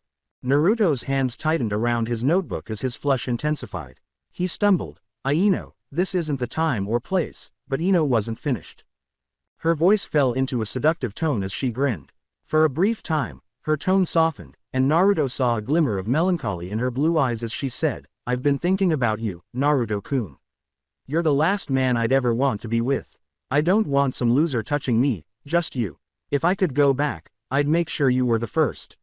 But I can't change the past, so I want to make the present unforgettable." Naruto's pulse was pounding as he attempted to comprehend what Ino had said, but he was too astonished to react. Her voice was hardly more than a whisper as she leaned closer. "You're handsome, kind, and so pure. I want to experience something new with you, something real." Even though she spoke with assurance, Naruto could feel that she was vulnerable. Tsuruyu's icy hand touched his arm before he could react. Tsuruyu broke the interaction between Naruto and Ino by yanking him away without saying anything. Her cold eyes met Ino's, who frowned in exasperation. Ino crossed her arms and screamed, "What's your problem, Tsuruyu? I was just talking to him." The cool response from Tsuruyu was, "You're distracting him from the lecture. If you want to throw yourself at him, do it somewhere else." Her demeanor was unreadable. "Oh, please, don't act like you're so high and mighty. If you cared so much about him, you'd actually show it instead of acting like an emotionless robot." Ino shot back, leaning over Naruto as she straightened up a little. As Naruto squirmed in his seat, uncertain of what to do, the tension between them increased. Why is this taking place? He pondered frantically. Hinata sat silently across the room, her purple eyes flitting between Ino, Tsuruyu, and Naruto. As she watched the scene play out, her heart ached. Ino is getting too close to Tsuruyu. Is she even concerned? With her hands firmly clutching her notebook, she pondered. Hinata thought about her own emotions, her head racing. "Naruto-kun, you have my undying affection. However, how am I going to compete with them?" Her cheeks reddened as she lowered her gaze. "No, I can't quit. I'll find a way to express my concern for you. I must." She inhaled deeply and said to herself, "Naruto-kun, I love you. I'll make you see that someday." Meanwhile, a group of enigmatic characters sat around a table in a dimly lit, dark place distant from the institution.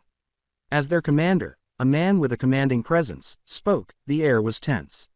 "Tomorrow, we'll rob the bank," he declared in a calculating and icy tone. "Everything must go perfectly. There's no room for mistakes." With his black hair slicked back and his dark eyes penetrating, one of the men at the table nodded. "Understood, sir." The leader grinned, enthusiasm shining in his eyes. "I'm counting on you, Itachi. Don't disappoint me." Tsuruyu experienced an odd sensation in her chest as soon as she got back to the campus. It was a slight warning, a vague sense. She narrowed her piercing black eyes and scowled a little as she looked around the lecture hall. Her instincts started to take over as she pondered. Naruto leaned forward after noticing her shift in attitude. He whispered, "Tsuruyu, is something wrong?" Tsuruyu didn't respond right away, instead keeping her eyes on the hall's entrance as though she was waiting for someone or something to come. At last, she gave a small shake of her head and said, "It's nothing." She knew in her heart that it wasn't nothing, though. She had to be prepared for what was about to happen. Students started packing up and leaving the hall as the talk came to a conclusion. Trying to control the heat that was growing in his cheeks, Naruto got to his feet. Without any delay, Ino put her arm through his and drew him in. Ignoring his halting objections, she smirked and squeezed his arm firmly between her large chest. "You don't have to be so shy, Naruto-kun," she said in a joking whisper, "you'll get used to this eventually." When Naruto attempted to escape his arm, his face turned scarlet, but Ino just laughed and tightened her grip. Tsuruyo walked quietly next to them, her typical cool-headedness unfazed by Ino's audacity. But her mind was far from here and now. Tsuruyo's black eyes appeared far away as her thoughts relived that day. She had seen him, her brother Itachi, that day. The image of his icy, penetrating eyes flashed across her thoughts as she clutched her purse, her knuckles turning white. Her body had betrayed her when she fainted in the automobile, and she could still feel the panic that had overtaken her. Ever perceptive, Ino looked at Tsuruyo's face and arched an eyebrow. "Tsuruyo," she added in an inquisitive tone. "You're spacing out. What are you thinking about?" Tsuruyo stared at the concrete in front of her without responding. Naruto saw that she was silent, but before he could inquire, Ino pulled him in with a playful and lighthearted tone. "Never mind her, Naruto-kun. She's always like this, isn't she? Cold and distant, like an ice queen." Sakura stood beside Sai and observed the group from a distance, grinning. "You know," she added quietly, "I'm really happy for Ino. She's been through a lot, but it looks like she's finally found something, or someone, that makes her happy." Sai nodded, his face composed as he took in the view. "Naruto is living the dream," he said in a serious tone. Sakura tilted her head and scowled. "The dream? What do you mean by that?" Sai paused, clumsily stroking the back of his skull. "You know, the feminine paradise. Waking up every day with two beautiful, affectionate women by your side. Isn't that what most men dream of?" Sakura stared, taking in what he had said, and then she started laughing. She responded, "You're impossible, Sai," and shook her head. "But, you're not wrong." Sai scratched his cheek and laughed uneasily. Sorry if that sounded weird." Sakura smiled and waved him away. "It's fine. Honestly, it's funny when you say it like that." Hinata, meantime, was sitting peacefully in the university garden, staring at the flowers with purple eyes. Her thinking was everything but quiet, even in this peaceful setting. Her cheeks flushed as she thought, Naruto-kun. Her heart ached as she imagined him with Tsuruyo and Ino, and she clutched her hands together. Even if the visual was enough to make her chest constrict, she persisted. Determinedly, she thought, "I'll find a way. There must be a method to approach him more closely. Perhaps I can use the influence of my family. One of the city's wealthiest and most prominent families is the Hyuga clan. That might work in my favor, surely." A glimmer of hope ignited in her chest, and a tiny grin appeared on her lips. "Yes, I'll draw his attention. I will also make him fall in love with me." Tsuruyo was behind the wheel of the car again, her black hair flowing in smooth waves down her shoulders. Ino had taken Naruto's lap as usual, settling comfortable with her back on his chest. With her eyes focused on the road ahead, Tsuruyo remarked icily, "Ino, can't you sit in the passenger seat? There's plenty of space in this car. Stop acting like a child." With a sly smile, Ino shifted slightly to be closer to Naruto. He attempted to ignore the feel of her soft body on him as he reddened even more, placing his hands awkwardly on his lap. "Oh, come on, Tsuruyo," said Ino, grinning playfully. She turned her head and gave Naruto a short peck on the cheek, saying, "I just love being close to my boyfriend. Isn't that right, Naruto-kun?" Naruto stammered, as his face flushed. As Tsuruyo spoke through clenched teeth, her jaw clenched and her hands gripped the driving wheel more tightly. "If I weren't driving right now, Ino, I would have frozen you solid." Leaning back into Naruto's chest, Ino protruded her tongue. "You're just jealous, Tsuruyo. Admit it." Tsuruyo looked at Ino in the rearview mirror, her black eyes narrowing. "Jealous? Hardly. Unlike you, I don't need to resort to cheap tricks to keep his attention." With a sarcastic tone, Ino shot back, "Oh, really? Because from where I'm sitting, it seems like you're losing him." Nervously, Naruto glanced between the two women, hoping the argument would take a less combative turn. With a playful twinkle in her eyes, Ino leaned closer to him after a little pause. "Naruto-kun," she whispered sweetly, "what did this Ice Queen take you to before I joined you? Did she try to woo you there?" Did she drag you to some dull training sessions at the gym? As he waved his hands defensively, Naruto's face became even more red. And no, we just trained together. She's my coach. With her fingers making circles over his chest, Ino joked, "Oh, is that all? Because it doesn't seem like she's very good at keeping you satisfied." With a short exhale, Tsuruyo tightened her hold on the wheel. "And you think you're any better, Ino? You're not even strong enough to stand on your own, let alone match me." Ino's blue eyes narrowed and her cheerful smile dimmed a bit. "Oh, really? Well, maybe I'll start training, too. Then I'll show you that I can be just as strong, and just as good for him, as you are."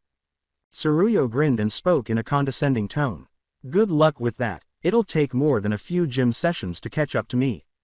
After a minute of mute rage, Ino crossed her arms and looked away. Her lips quirked in exasperation as her gaze shifted to Tsuruyo's breast. "Damn it," she whispered to herself. Tsuruyo's eyebrow went up. "What?" Ino glared at her with a frown. "Your chest. It's bigger than mine. How is that even fair?" Tsuruyo grinned more broadly. "Oh, did you just realize that now? Poor you." Ino waved a finger at Tsuruyo, her face flushed with rage. You're so full of yourself."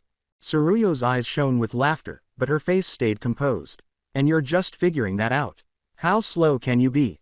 Naruto was more humiliated than anything else, yet the journey to the gym was tight.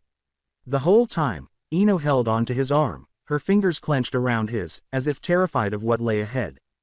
After they reached the gym, Ino paused outside and tightened his hold on Naruto's hand. She looked nervously around the building with her blue eyes. "Naruto-kun," she murmured, "this is my first time in a place like this. Are you sure I'll be okay?" Naruto smiled reassuringly at her, but his blush showed how awkward he was. "Why yeah, don't worry. It's not as scary as it looks." Tsuruyo, who was already at the door, gave them a chilly look in return. "Are you two coming, or are you just going to stand there all day?" As they entered the gym, Ino reluctantly followed, staying close to Naruto. The interior was roomy and reverberated with the hum of exercise equipment and the clanging sounds of weights. The air was heavy with the smell of metal and sweat. A tall, snake-like figure with long black hair and pale skin saw them coming from the other side of the room. The proprietor of the gym, Orochimaru, approached with a cunning smile, his keen eyes observing the three. He said, "Ah, Tsuruyo, and Naruto," in a pleasant yet eerie voice. His smile grew as he turned to face Ino. "And who might this new face be?" "A blonde beauty, interesting. I'm Ino, Naruto-kun's girlfriend," Ino said, straightening up after feeling uneasy in his presence. Her remarks caused Naruto's face to flush, and he stumbled unintelligibly. Tsuruyo gave Orochimaru a chilly look as if he were defying him to speak. "Girlfriend?" Orochimaru asked, his smile darkening. "Strange. Tsuruyo doesn't usually share, isn't that right, Tsuruyo?" Tsuruyo's voice sounded like ice, and her black eyes narrowed. "Will you shut up already?" Orochimaru laughed ominously, obviously having fun. He smirked as his eyes lingered on Tsuruyo's and Ino's chests in particular. "Naruto, you're a lucky man. Two beautiful women. I imagine you must be well fed." Ino stiffened, clutching his arm, and Naruto paused, his face turning a deeper shade of red. "Naruto-kun, this guy is creepy. He looks like a criminal," she whispered nervously as she leaned in close. Rolling her eyes, Tsuruyo turned to face the corridor that led to the private training rooms. "Enough. Follow me," she commanded in a tone that had no room for debate. Ino's eyes became wide with shock. She shook her head and mumbled, "Wait, she has a private room here." Unbelievable, as they followed Tsuruyo. Tsuruyo didn't waste any time in the special training room. She took off her jacket to show off her sleek black sports bra and toned arms. The tight bra accentuated her curves, revealing just enough of her large chest to make her body obvious. Ino looked down at herself, feeling self-conscious now. Even though she was aware of her beauty and ample size, she couldn't help but be envious of Tsuruyo's flawless appearance. Tsuruyo raised an eyebrow and started pulling her hair up in a high ponytail, asking, "Are you just going to stand there? If you're serious about training, get changed." Frustrated, Ino puffed out her cheeks. She took a gym bag from Naruto's hand and strode to the corner to change, saying, "Okay. I'll prove to you that I can keep up." Turning away in an attempt to show respect, Naruto's determination wavered when he caught a glimpse of Ino out of the corner of his eye. She was already taking off her shirt and putting on a form-fitting pink sports bra that encircled her chest. Naruto's head was filled with shame, and he swiftly turned away as his pulse pounded. I shouldn't have been watching. Not that I should be looking. Observing his response, Ino grinned to herself. Gotcha, she thought, fiddling with her bra straps. Tsuruyo, meantime, was leaning against the wall and observing the conversation with a small smile. She mumbled, "You're hopeless, Naruto," and shook her head. When Ino was finally done getting dressed, she put her hands on her hips and posed confidently. So, Naruto-kun, she replied, winking with amusement, what do you think? Don't I look great? Naruto's face was a vivid scarlet as he stumbled. Why yeah, you look, really good. Ino smiled and gave a playful arm flex. Just wait until you see my muscles. I'll get strong enough to keep up with both of you. Tsuruyo laughed quietly, her icy expression relaxing a bit. Let's see how long you last first. At Tsuruyo's contemptuous tone, Ino squinted. As she rolled up her sleeves, she added, "Oh, I'll show you." Uncertain where to gaze, Naruto stood between the two women wearing his own workout attire. He made an effort to concentrate on anything but their looks, but it was hard to deny that they were both gorgeous in their own unique ways.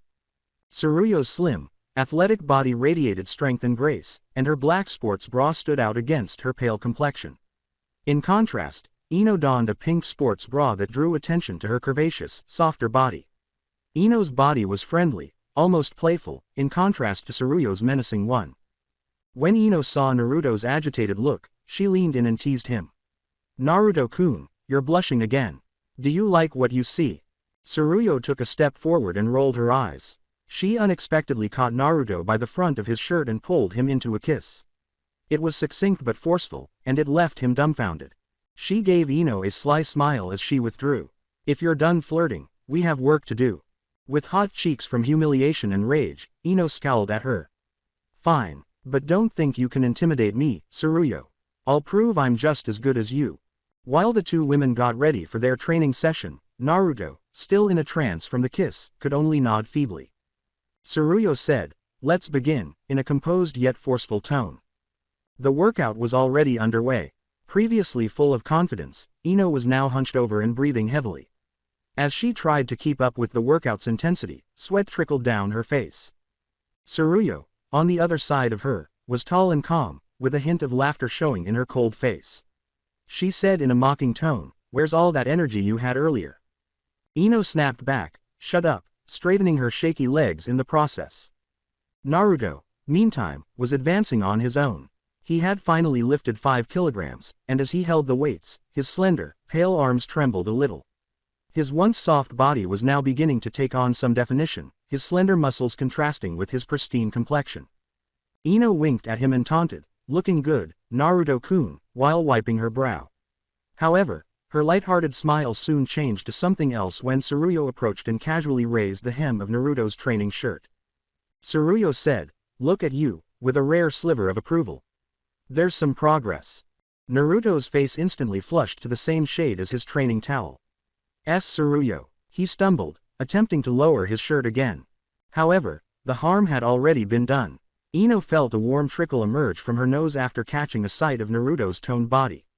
Her cheeks reddened and she turned away in shame, pinching it fast. Tsuruyo grinned, amusement glimmering in her dark eyes. "Don't pass out on us now, Ino. You're already barely keeping up." Ino scowled at her while continuing to clutch her nose. "I told you to shut up.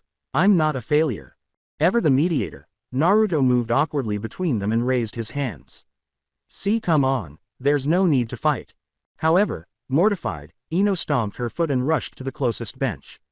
As she fanned herself with her palm, she murmured to herself about Tsuruyo's conceit. Tsuruyo, meanwhile, lifted a 35-kilogram weight with ease after casually loading it onto the barbell. Ino's jaw dropped as she stared in shock. Tsuruyo was carrying more than 30 times that weight with ease, although she had just managed to lift 1 kilogram previously. "Show off," Ino moaned, her arms folded. From the corner of her eye, Tsuruyo gave her a quick glance. "What's the matter? Realizing you're out of your league?" Ino's face flushed with annoyance. "I'll catch up to you one day, you icy witch." The three of them headed back to Tsuruyo's car after the practice. Naruto climbed into the passenger seat, exhausted but pleased with his development. As per usual, Tsuruyo took the wheel, and Ino fell into the back, too tired to even challenge the seating arrangement. Ino's sleep-heavy voice floated from the backseat as the automobile moved down the street. Her voice faded into a barely audible mutter. "You didn't beat me, you know, icy girl, Naruto-kun, I still want you too, she said. Tsuruyo's demeanor remained icy as she looked into the rearview mirror. Flatly, "She's an idiot," she declared. Naruto shook his head, his face redder than before Ino's statement while half sleeping. She didn't mean that. Abruptly, Tsuruyo extended her arm and drew Naruto nearer to her. His entire body froze in humiliation as his head ended up pushed against her chest. Tsuruyo replied, "She's naive," in a softer tone. "But, maybe that's why she's so desperate. People like her think love is about throwing themselves at the first person who shows them kindness." Naruto's blue eyes widened as he gazed up at her. "Tsuruyo."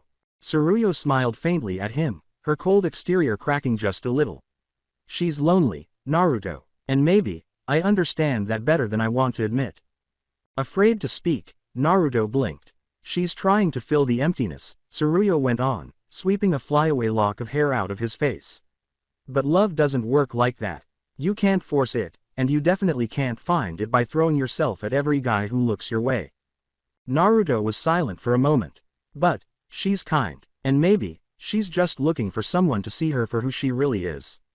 Tsuruyo's smile softened slightly. "Maybe you're right, she is kind, and stupid, and a total pervert." Nervously, Naruto couldn't help but laugh. "Well, yeah, she's definitely, direct." Tsuruyo's black eyes met his as she drew in closer. She hesitated, her hand lightly resting on Naruto's cheek. "But I'll say this, Naruto, I hate sharing. I don't want to share you with anyone. But, if she really loves you," she said, "then maybe she deserves someone like you. And maybe I do, too." Naruto's heart was thumping in his chest. "Tsuruyo, I." Before he could say anything more, Tsuruyo gave him another, gentler kiss. She gave a small smile as she withdrew. "I chose you, Naruto. And I don't regret it. Not even a little." With his cheeks still hot, Naruto returned the smile. "I don't regret choosing you either, Tsuruyo." Naruto slept with his head on her chest and leaned against her for the remainder of the drive. Tsuruyo maintained a composed yet contented smile as her hand remained on the wheel. She was aware that Naruto would eventually become corrupted as a result of her and Ino. However, she couldn't help but smile as she looked down at him. Whispering to herself, "I don't regret it," she said. Tsuruyo gasped upon awakening, cold sweat trickling over her temples and her chest rising and falling rapidly. She sat up straight, gripping the material of her shirt, her heart pounding. Once more, that horror. Itachi. His penetrating eyes, the crushing sense of powerlessness, the towering shadow of her past, it was always the same. She tried to steady herself by exhaling softly, but her hands still trembled. She was pulled back to consciousness by the room's dim light, and when her breathing slowed, she noticed a comforting warmth against her body.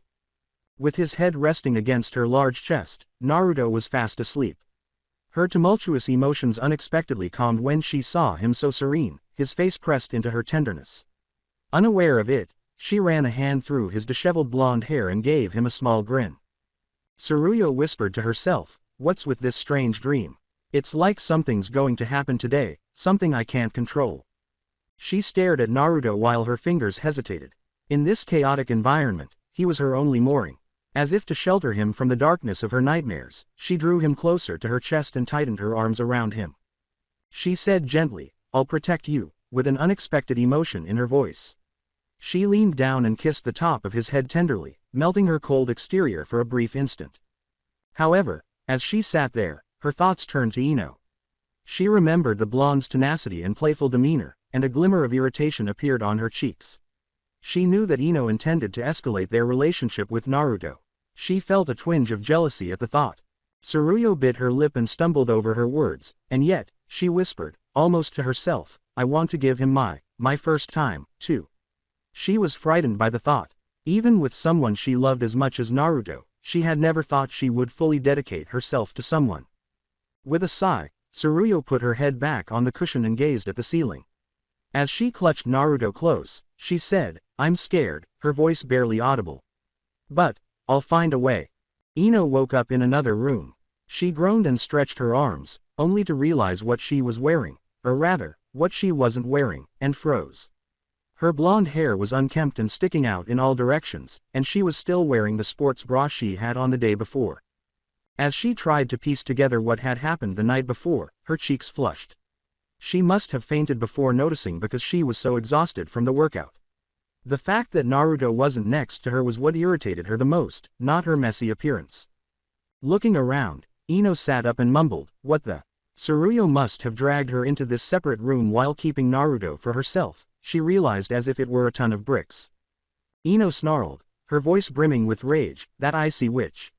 With her fists clenched, she jumped out of bed and bounded for the adjacent room. Ino rushed in the door and turned the lights on. The scene in front of her caused her blue eyes to narrow. While Tsuruyo was fully awake and scowled at Ino with her customary icy indifference, Naruto was still sound asleep, his head resting comfortably against Tsuruyo's large chest. Ino yelled, "What the hell do you think you're doing?" as her voice reverberated across the space. Tsuruyo arched an eyebrow in a composed yet acerbic tone.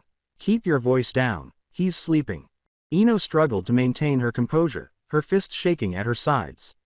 "We're supposed to share, Tsuruyo." "Share? What part of that do you not understand?" With a sly smile, Tsuruyo leaned back a little and brushed a hand through Naruto's hair. She answered, "I know," and shrugged. "But it's not my fault you couldn't handle yesterday's workout." Ino's mouth fell open. "Why you, She pounded her foot like she was furious. But Tsuruyo's grin vanished before Ino could continue. As she looked into Ino's enraged eyes, her face became serious. She said, "Listen to me, Ino," in a hushed voice. "I love Naruto, more than anything. And I want his first time to be with me." Startled by the abrupt candor, Ino blinked.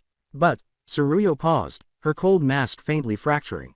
Her black eyes softened as she gazed down at Naruto, who was still soundly sleeping in her arms, and said, "I'm scared. Of what it means. Of what it'll change. That's why, you should go first." Ino's jaw dropped. Wait, what?" Tsuruyo let out a sigh, obviously irritated at having to say it again. "You're more experienced than I am. You've been with other men before. I haven't." With wide eyes, Ino gazed at her. "Are you seriously saying?" "Yes," Tsuruyo cut in abruptly. "You're his girlfriend, too. So, go ahead, teach him." Ino's astonishment soon gave way to a cheeky smile. She teased, "Wow, Tsuruyo-sama," highlighting the honorific. "I never thought I'd hear those words from you." Tsuruyo gave an eye roll. "Don't make me regret this." To her astonishment, however, Ino moved forward and unexpectedly embraced her with her arms. When Ino said, "I love you, Tsuruyo-sama," she laughed. Tsuruyo instantly tensed up. "Get off me." Ino let her go and laughed even more. With a wink and a tone full of humorous confidence, she said, all right. But seriously, thanks. I'll make sure Naruto-kun doesn't forget this." As Tsuruyo watched Ino almost jump out of the room, she groaned and ran a hand through her hair. She whispered to herself, "I think I'm going to regret this," as she glanced down at Naruto again. She kissed his forehead tenderly, and her face softened. Whispering, "I just hope you'll still love me the most," she said. As breakfast was prepared on the table, the aroma of freshly made pancakes and miso soup filled the Uzumaki home. As she set the final dish down, Kushina grinned proudly and wiped her hands on her apron. Kushina smiled broadly and said, "Well, what do you think? Did I outdo myself this time?" "It's absolutely beautiful, Aunt Kushina. You're amazing." Ino, ever the charmer, remarked with a dazzling enthusiasm as she clasped her hands together. Already on his third meal, Naruto gave a forceful nod. "It's so good, Mom. You really outdid yourself." Sitting next to Naruto, Tsuruyo took a tiny bite and said, "It's great, Kushina-san." Her tone lacked the other's excitement, but her words were courteous. Her mind clearly elsewhere, she jabbed at her plate with her chopsticks. Her reserved manner caught Naruto's attention, and his eyes flickered with alarm. What is causing her distress? He thought as he briefly looked at her before returning his attention to his meal. In the meantime, Tsuruyo was completely out of Ino's focus. Her eyes were fixed on Naruto, and when a thought occurred to her, a cunning smile appeared on her face.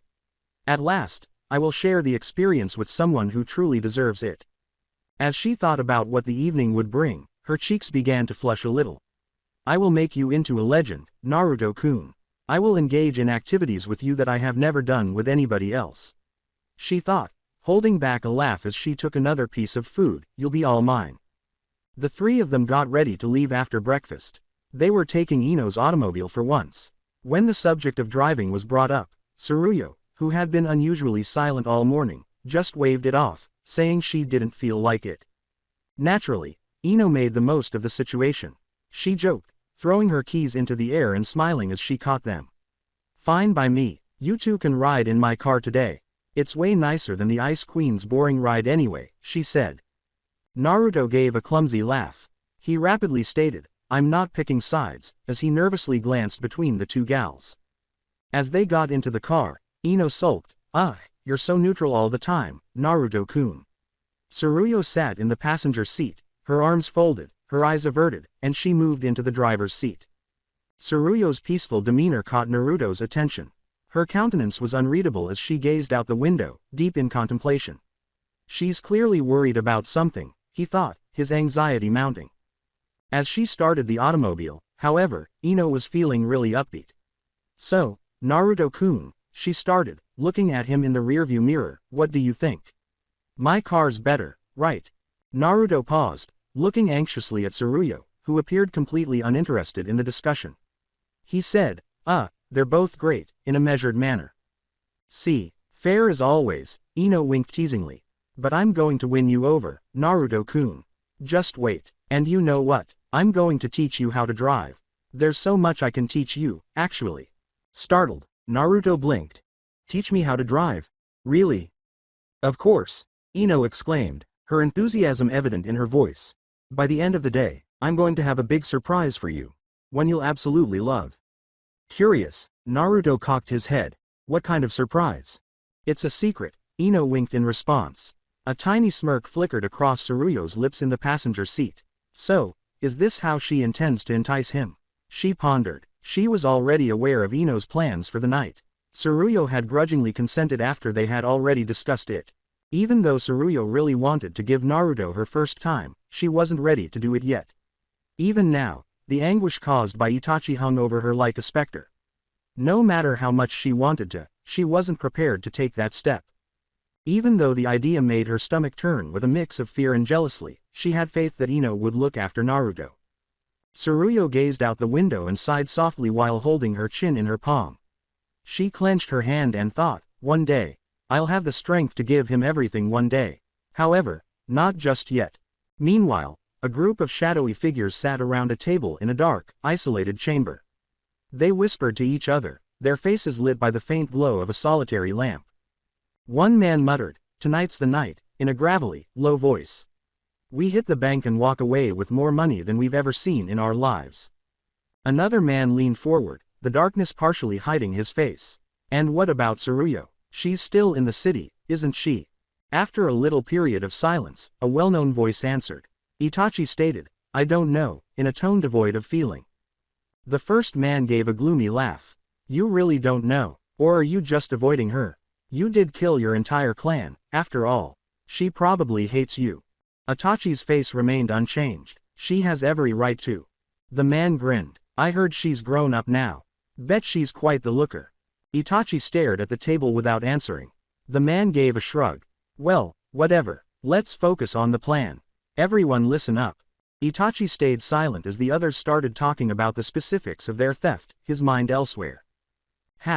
When Ino, Naruto, and Tsuruyo eventually reached their location, the automobile came to a slow stop. As soon as they were outside, Ino quickly put her hand in Naruto's, entwining her fingers as though she had every right to take him. Tsuruyo's expression was unreadable as her eyes briefly shifted to their hands. But her mind was everything but quiet. Her senses were being tormented by an unexplained strain that weighed heavily on her chest. There is a problem. Hey, are you okay? Ino inquired, observing Tsuruyo's little change in stance with keen eyes. Tsuruyo nodded after taking a slow breath out. Yes, she said, her tone as calm as ever. Naruto scowled. You sure? If you're not feeling well, we can take you home. In an uncommon moment of doubt, Tsuruyo's fists gripped at her sides. She wasn't ill, at least not physically. However, since the morning, the uneasiness in her stomach had persisted. She refused to acknowledge it, though. I can't allow them to worry. I said I'm fine. Naruto looked at her questioningly but did not press. I'll believe her if she claims she's alright. But Ino had other things to occupy her time. Her thoughts drifted to tonight, to the moment she had been anticipating, as she walked next to Naruto. I'll have him at last. She felt a chill just thinking about it, and then she realized how much wet heat was accumulating between her legs. She bit her lip and gently pressed her thighs together. Not just yet, not quite yet. She drank in the sight of Naruto, his toned, lean muscles just visible under his shirt, and the gentle innocence in his bright blue eyes as her blue eyes darted to him. He is flawless, so pristine, so distinct from everyone else. Her fingers gripped his hand a little tighter. I know you adore him, Tsuruyo. I also adore him. However, I never thought you would give him to me first. Her face was unreadable as she glanced at Tsuruyo. How are things going for you? Why would you allow this to occur? Tsuruyo didn't say anything because she was preoccupied. Why does it feel like today is going to be a bad day? Another set of eyes watched Naruto from the shadows of a vast estate across the city. In the silence of the training yard of the Hyuga complex, Hinata Hyuga stood looking thoughtfully across the expansive garden. She put a hand over her chest and felt the steady beat of her heart, her long blue hair flowing down her back. Soon, Naruto, soon. She had observed him from afar, wishing she might have him. However, she had a hunch that her moment would arrive. Hinata muttered, I love you, as her fingertips skimmed over her skin and her eyes fell to her chest. No one but herself could hear her remarks as they disappeared into the chilly early air. Shadows plotted somewhere, deep within a shadowed room. A group of men were hunched around a dark table, and the atmosphere was heavy with tension. In front of them were maps showing the layout of a high-security bank in the heart of the metropolis. A scarred man leaned closer and spoke in a sharp, low voice. The bank is heavily guarded. We'll enter quietly, acting like normal civilians. Then, at the right moment, we'll pull our weapons and take control. Another man nodded, darkness hiding his face. The cops will arrive quickly. They always do, but we'll have our escape route ready. He poked a finger at a secret underground tunnel on the map. We've been digging this tunnel for months. It leads straight out of the city limits. Once we have the money, we'll be gone before they even realize what happened. After a brief period of silence, a deep, authoritative voice emerged. Itachi, Kisame, we're counting on you. At the far end of the room stood both males. His crimson Sharingan glinted dimly in the dark light, but Itachi Uchiha remained as unflappable as ever. The hideous form of Kisame Hoshigaki stood next to him, arms folded across his enormous chest, grinning. Yes, Lord Pain, they all replied simultaneously. Pain leaned back in his chair from the head of the table, a dark sneer tugging at his lips. In the dim light, his penetrating Rinnegan eyes flashed menacingly. The world thinks they control this city. They think they are in power. But soon, we'll show them otherwise. He drummed the wooden table with his fingers. Tsunade rules this city like a queen, he mumbled, in a virtually derisive tone. His smirk then turned into a chilly smile. But soon, she'll see. We are the true rulers. Before it became full-fledged laughter that reverberated throughout the dimly lit room, a quiet giggle slipped from his throat. Kisame smiled, his teeth piercing. Hey, this is going to be fun. As he gave his last order, Pain's eyes glowed with savage laughter. Kisame, make sure everything is ready. Kisame inclined his head a bit. Consider it done. The silence returned to the room. The countdown has started. And the whole city would shudder in a matter of hours. Hash hash hash. Ino hardly listened to the continuous scratching of pens against paper and the whispers that filled the lecture hall.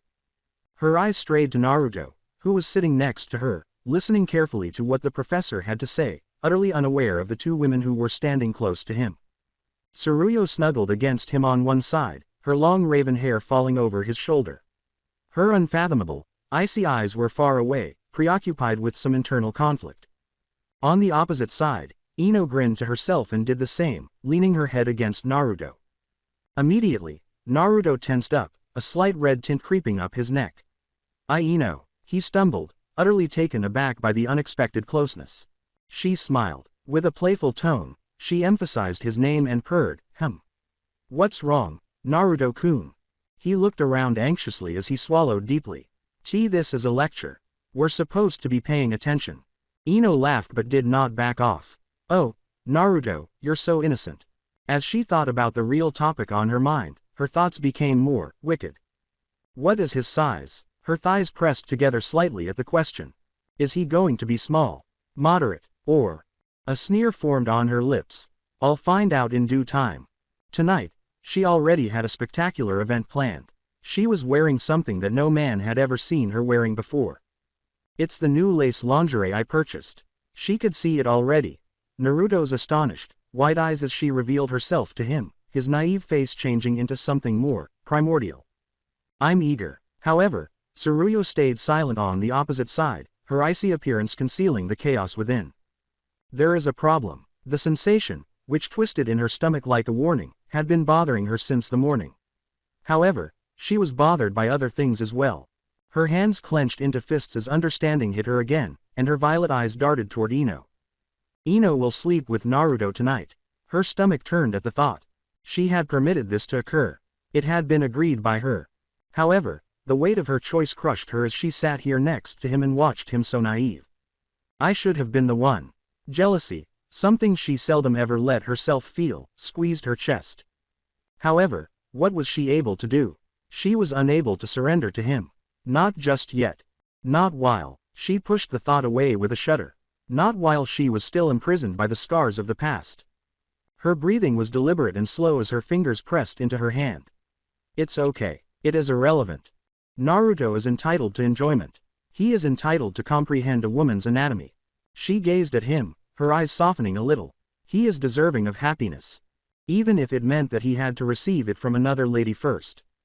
Her eyes flickered with sorrow as she let out a faint gasp. What's causing my stomach pain? For what reason does this seem like a bad sign? Her thoughts strayed to a name she had been attempting to forget for years.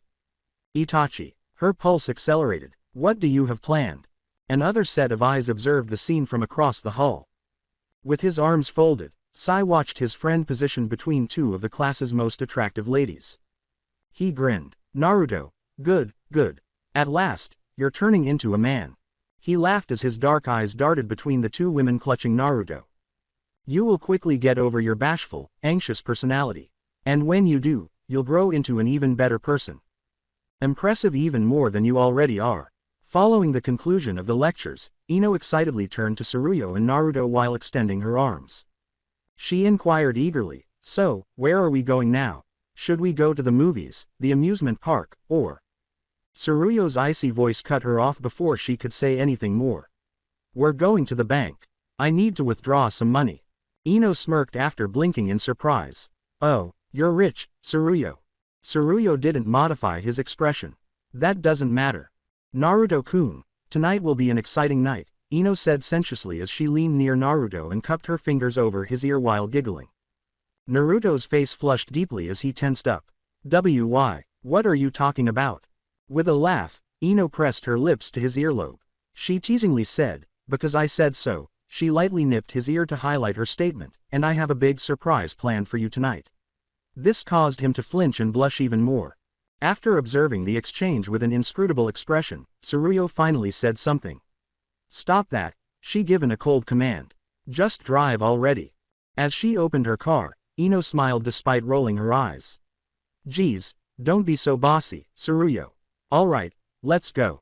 Tsuruyo sat in the backseat, while Naruto took the passenger seat next to Ino. Tsuruyo was silent and absorbed in her thoughts as they drove. She found herself thinking about the deal she had made with Ino. Tonight, Ino will be with Naruto, she mused to herself as she somewhat gripped her sleeve. His second girlfriend. It should have been me first. In another room, Hinata sat by herself, thinking deeply. Her gaze lowered to her chest, and she whispered, no one deserves my purity but you. I love you. Her fingers traced her lips as she said to herself, I will join you, Naruto. You may be with Tsuruyo and Ino, but you will be with me too. Even if I have to share, as long as I can be with you. Meanwhile, a shadowy apparition loomed in another place. Standing in the center of the Akatsuki gang, Pain spoke to the assembled members while squinting his eyes. Out now. With his shark-like teeth flashing in the low light, Kisame smiled. Are you ready, Itachi? Itachi just nodded, his face as unreadable as ever. Yes. Kisame grinned. Then it's time. Taking hold of the steering wheel, Ino's mind wandered to what she would wear to Naruto tonight. His first time should be special, she thought, a sly grin twisting her lips. She thought of a dress she had purchased a month earlier but had never worn for a male. It was sultry, distinctive, and ideal for Naruto. Tonight, I'll make sure he never forgets it. As she considered it, a sudden warmth swept over her body, and her shorts became soaked. Not now, she said to herself, adjusting in her chair while maintaining her attention on the road. Tsuruyo, meanwhile, narrowed her cold blue eyes as she sat in the passenger seat. She was overcome with a profound sensation of dread and a persistent sense of foreboding. She told herself, something is going to happen. She had tightened her fists because she remembered seeing Itachi earlier that day. He was in a vehicle. Her entire universe darkened the instant their gazes locked. He's involved. I know it. Sitting next to Ino, Naruto was oblivious to Tsuruyo's anguish. He just stared out the window while Ino joyfully declared, "Here we are." However, the three of them froze as soon as they got to the bank. Red and blue lights flashed in frantic hurry as police cars ringed the entire area. For a moment, Tsuruyo's cold poise faltered. After exchanging anxious looks, Ino and Naruto got out of the vehicle. Ino grabbed Naruto's hand out of impulse and questioned, "What happened here?" One of the cops gave them a stern look. "Go now." Tsuruyo has a razor-sharp voice. "Why?" The cop had a serious look on his face. The bank was robbed. Tsuruyo's eyes became a little wider. Robbed? Ino took a deep breath. And what happened? The officer rubbed his forehead and moaned. The gang escaped through a tunnel. It looks like they planned everything perfectly, and they killed everyone inside. They were enveloped in a thick quiet. Naruto felt Ino's hold tighten. Naruto's hands clenched. Tsuruyo stayed motionless, breathing deliberately and slowly, yet her heart was racing. "Killed everyone. Go now," asked the police. "It's not safe here." Tsuruyo turned, about to walk away, but she heard it. A voice. Itachi Uchiha was involved in this. Her whole body went cold. An additional cop came forward. "Yes, sir, with the criminal organization Akatsuki." Tsuruyo's hands at her sides shook. Itachi was part of this. A shiver went through her body. Her mind was racing, trying to figure out what this signified and what it meant. Her nails dug into her flesh as she clenched her fists. She walked silently back to the car, where she sat quietly as Naruto and Ino followed. From behind the wheel, Ino gave her a quick glance. Tsuruyo had changed, and she could see it. Beneath her normal cold facade, a new rage was raging. Naruto also became aware. Tsuruyo's fists were clenched so tightly that her knuckles were white. She seemed on the verge of smashing the entire car with her bare hands. Ino chose to remain silent. She just turned on the engine. The storm was approaching. Tsuruyo was at the heart of it. Pain, the Akatsuki's leader, stood in a shadowy, concealed place, his long cloak slung over his shoulders. He looked at the enormous piles of cash in front of him and grinned. Magnificent. As he turned toward his followers, the dim light reflected in his piercing Rinnegan eyes. Absolutely magnificent. His eyes fell onto Itachi. "I knew you could do it." With his arms folded and his shark-like smile growing, Kisame leaned against the wall. "Of course, we pulled it off."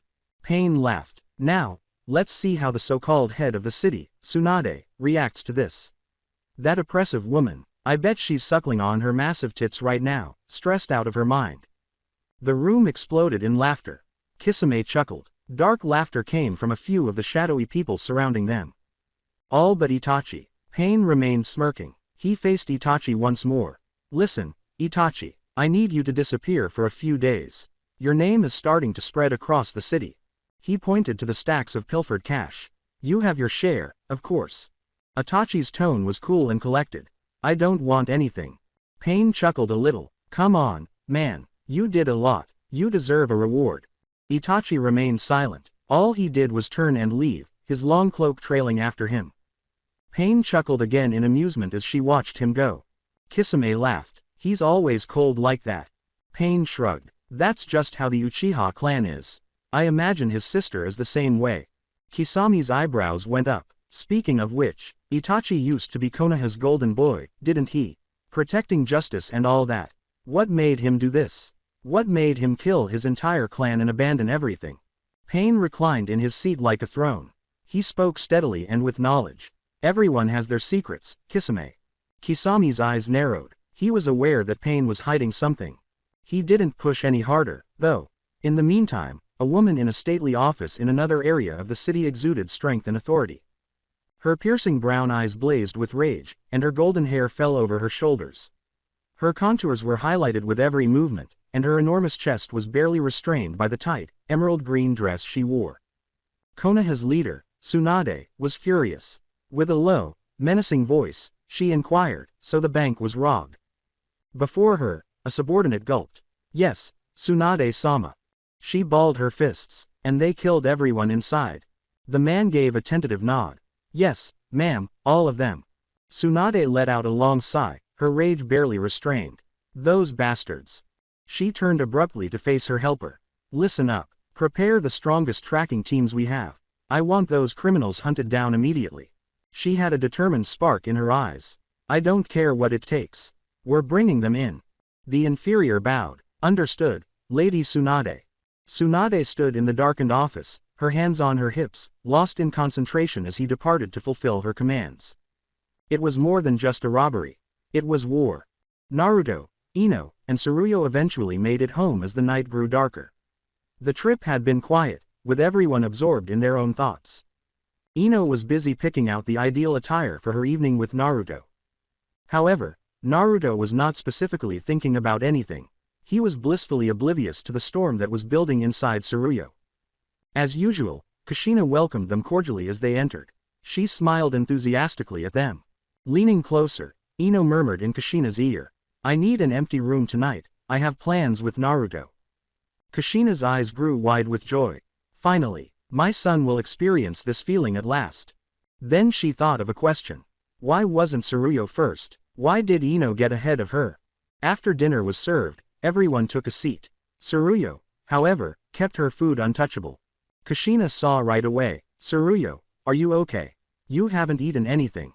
Tsuruyo said in a chilly, aloof tone. "I have no appetite." She got up and walked away from the table without saying anything further.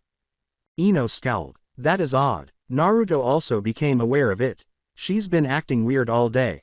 Kushina looked at Ino and moaned. She said in a low voice, "Your room is ready." Ino's lips curved into a cheeky smirk. "Thank you, Kushina-san." Their whispered talk was unnoticed by Naruto. Tsuruyo went into her room and closed the door. Normally suppressed, her emotions were erupting in a furious way. Her motions were fierce as she violently pulled off her clothing. Her massive chest struggled to be contained by her dark lace bra, which was the only garment on her toned, perfect physique. She let it down to the ground after unclasping it in frustration. After that, she changed into a light, thin nightgown. She grabbed her phone and threw herself into the bed. Her heart raced as the television came to life. Everywhere you looked, you could see the news. Breaking. Major bank heist leaves dozens dead, an Uchiha involved. She looked over the article. According to reports, today's violent bank heist involves a member of the notorious Uchiha clan. Itachi Uchiha, the notorious killer of his own clan, who left behind just his younger sister, is the culprit in issue. As Tsuruyo read through the remarks, her fingers shook a little. Those Uchihas were always arrogant bastards. Serves them right. They got what they deserved. Traitors, liars, murderers, good riddance. Why is this girl still alive? She's just as guilty as her brother. She gripped the phone more tightly. A seething, bitter rage blazed in her chest. Bitterly, she thought, they know nothing. Her fingers twitched, and then she threw the phone across the room in a fit of rage. The mirror on her wall cracked on impact, and the sound of glass breaking reverberated. She let out a long sigh. Her eyes were emotionless as she stared at the ceiling while running a hand over her smooth black hair. When Naruto and Ino heard the crash, they were walking by. They hurried inside in alarm and discovered Tsuruyo lying on her bed, totally unconcerned. The faint light from the bedroom lamp was reflected in the broken mirror. She left her phone on the ground. It was Ino who spoke first. "Tsuruyo, what's wrong?" Tsuruyo's cold eyes flitted in her direction. "It's nothing." Naruto took a step forward. "Tsuruyo, if something is bothering you, tell me. Maybe I can help." Her face was unreadable as she turned to face him. Then she smiled gently, softly but aloofly. "Don't worry, Naruto. There's nothing you can do. Besides." Before continuing, her gaze strayed momentarily to Ino. "Tonight is for Ino. She has a surprise for you." Naruto blinked, perplexed. "A surprise? Tsuruyo gave a small laugh. You'll understand soon enough. There's a certain feeling she's going to give you tonight. One that I can't give you yet. Ino's expression brightened with contentment. Smirking, she put a hand on her hip. But Naruto's brows were wrinkled. What do you mean? What feeling? Tsuruyo grinned more broadly. Ino will show you. She'll teach you everything tonight. After this, you'll be an expert. Naruto's face became flaming. The phrase, what? Wait.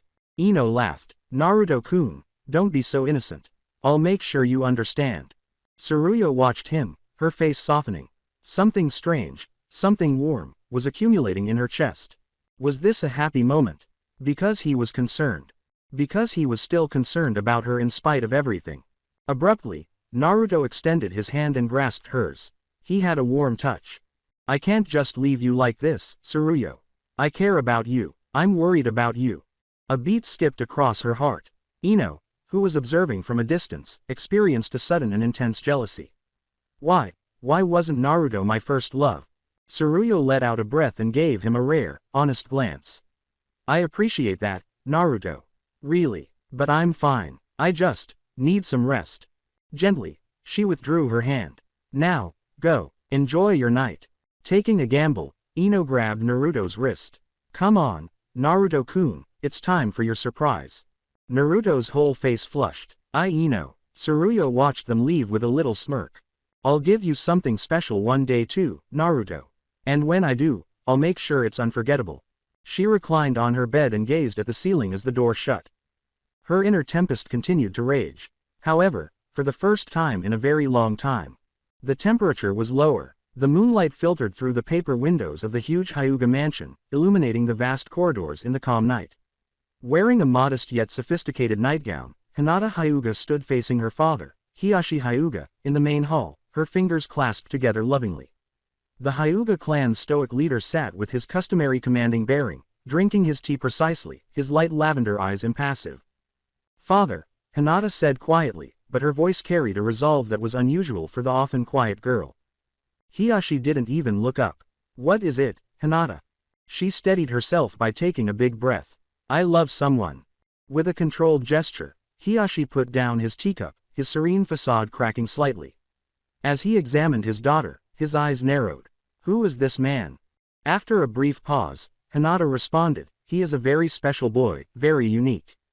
He is with Tsuruyo Uchiha and Ino Yamanaka. Hiyashi's face grew serious. And you love a boy who already has 2 girls. Put a hand on her hip, Hinata. She said in a firm and uncompromising tone, I don't care if he has 2 girls or 100. I want to be a part of this.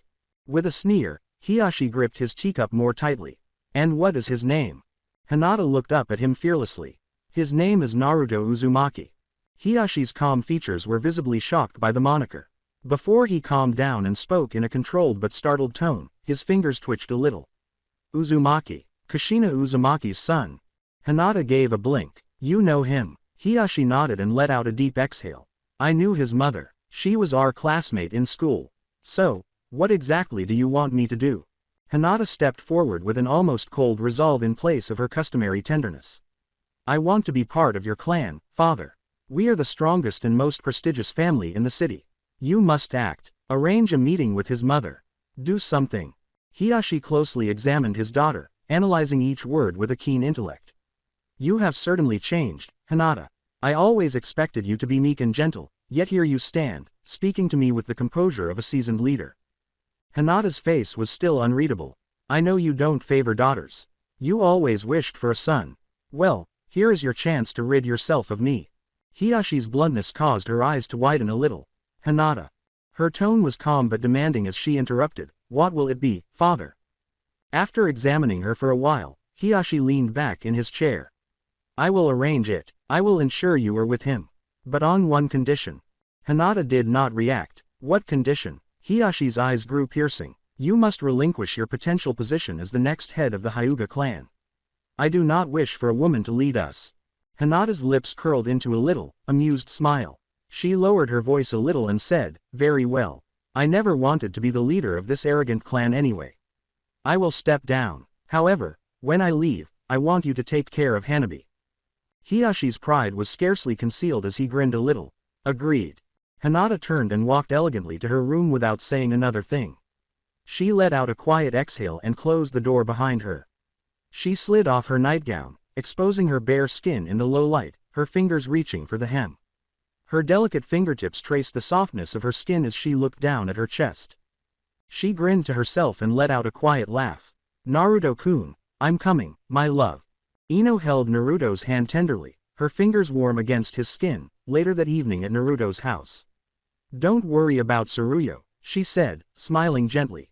She's strong. She's been acting distant since this morning, but ever since the bank robbery, she's been even more withdrawn. I feel like someone close to her is involved. Naruto's brows wrinkled. Maybe. With a laugh, Ino leaned closer and gently pressed her lips to his. She gave him another playful kiss before vanishing into the room. I asked your mother to prepare a special room just for us. I'll go inside to change. You wait here. It's time for your surprise. Rubbing the back of his head, Naruto flushed. What's she planning? The well-organized lingerie that Ino had never worn for a guy before caught her attention as soon as she entered the room. It was much bolder than anything she had attempted before. After stroking the silky fabric with her fingers, she undressed. Naruto was unique even though he had previously been viewed by numerous men. Tonight, she yearned for him more than ever since he was her true love. She adjusted the clothing while glancing at her mirror. She whispered, as always, perfect, as her gaze swept over her body. Her heart was pounding as her fingertips skimmed over her curves. At last, she looked toward the door. Naruto-kun, come in. Hesitantly, Naruto entered, his cheeks flushed at the sight of Ino seated on the bed in a very seductive costume. Maybe you didn't finish changing. He started to walk away, but Ino grabbed his wrist. No, I did, she muttered, her tone lighthearted. Ino planted a gentle kiss on Naruto's lips as he swallowed uneasily. The surprise, she said quietly, is that we're going to be together tonight. Naruto's face flushed even more. Tsuruyo told me some things about this, but I don't really know how.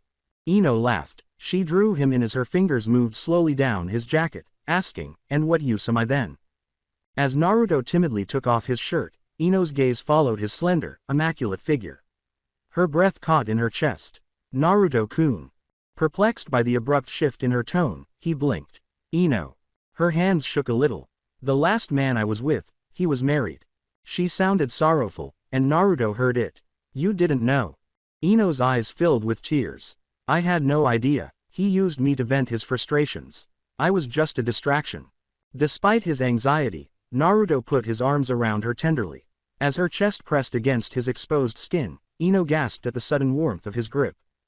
Naruto said, I'm sorry, Ino, in a whisper. I know you made mistakes, but I accept you for who you are. Ino's cheeks heated up and her breath caught.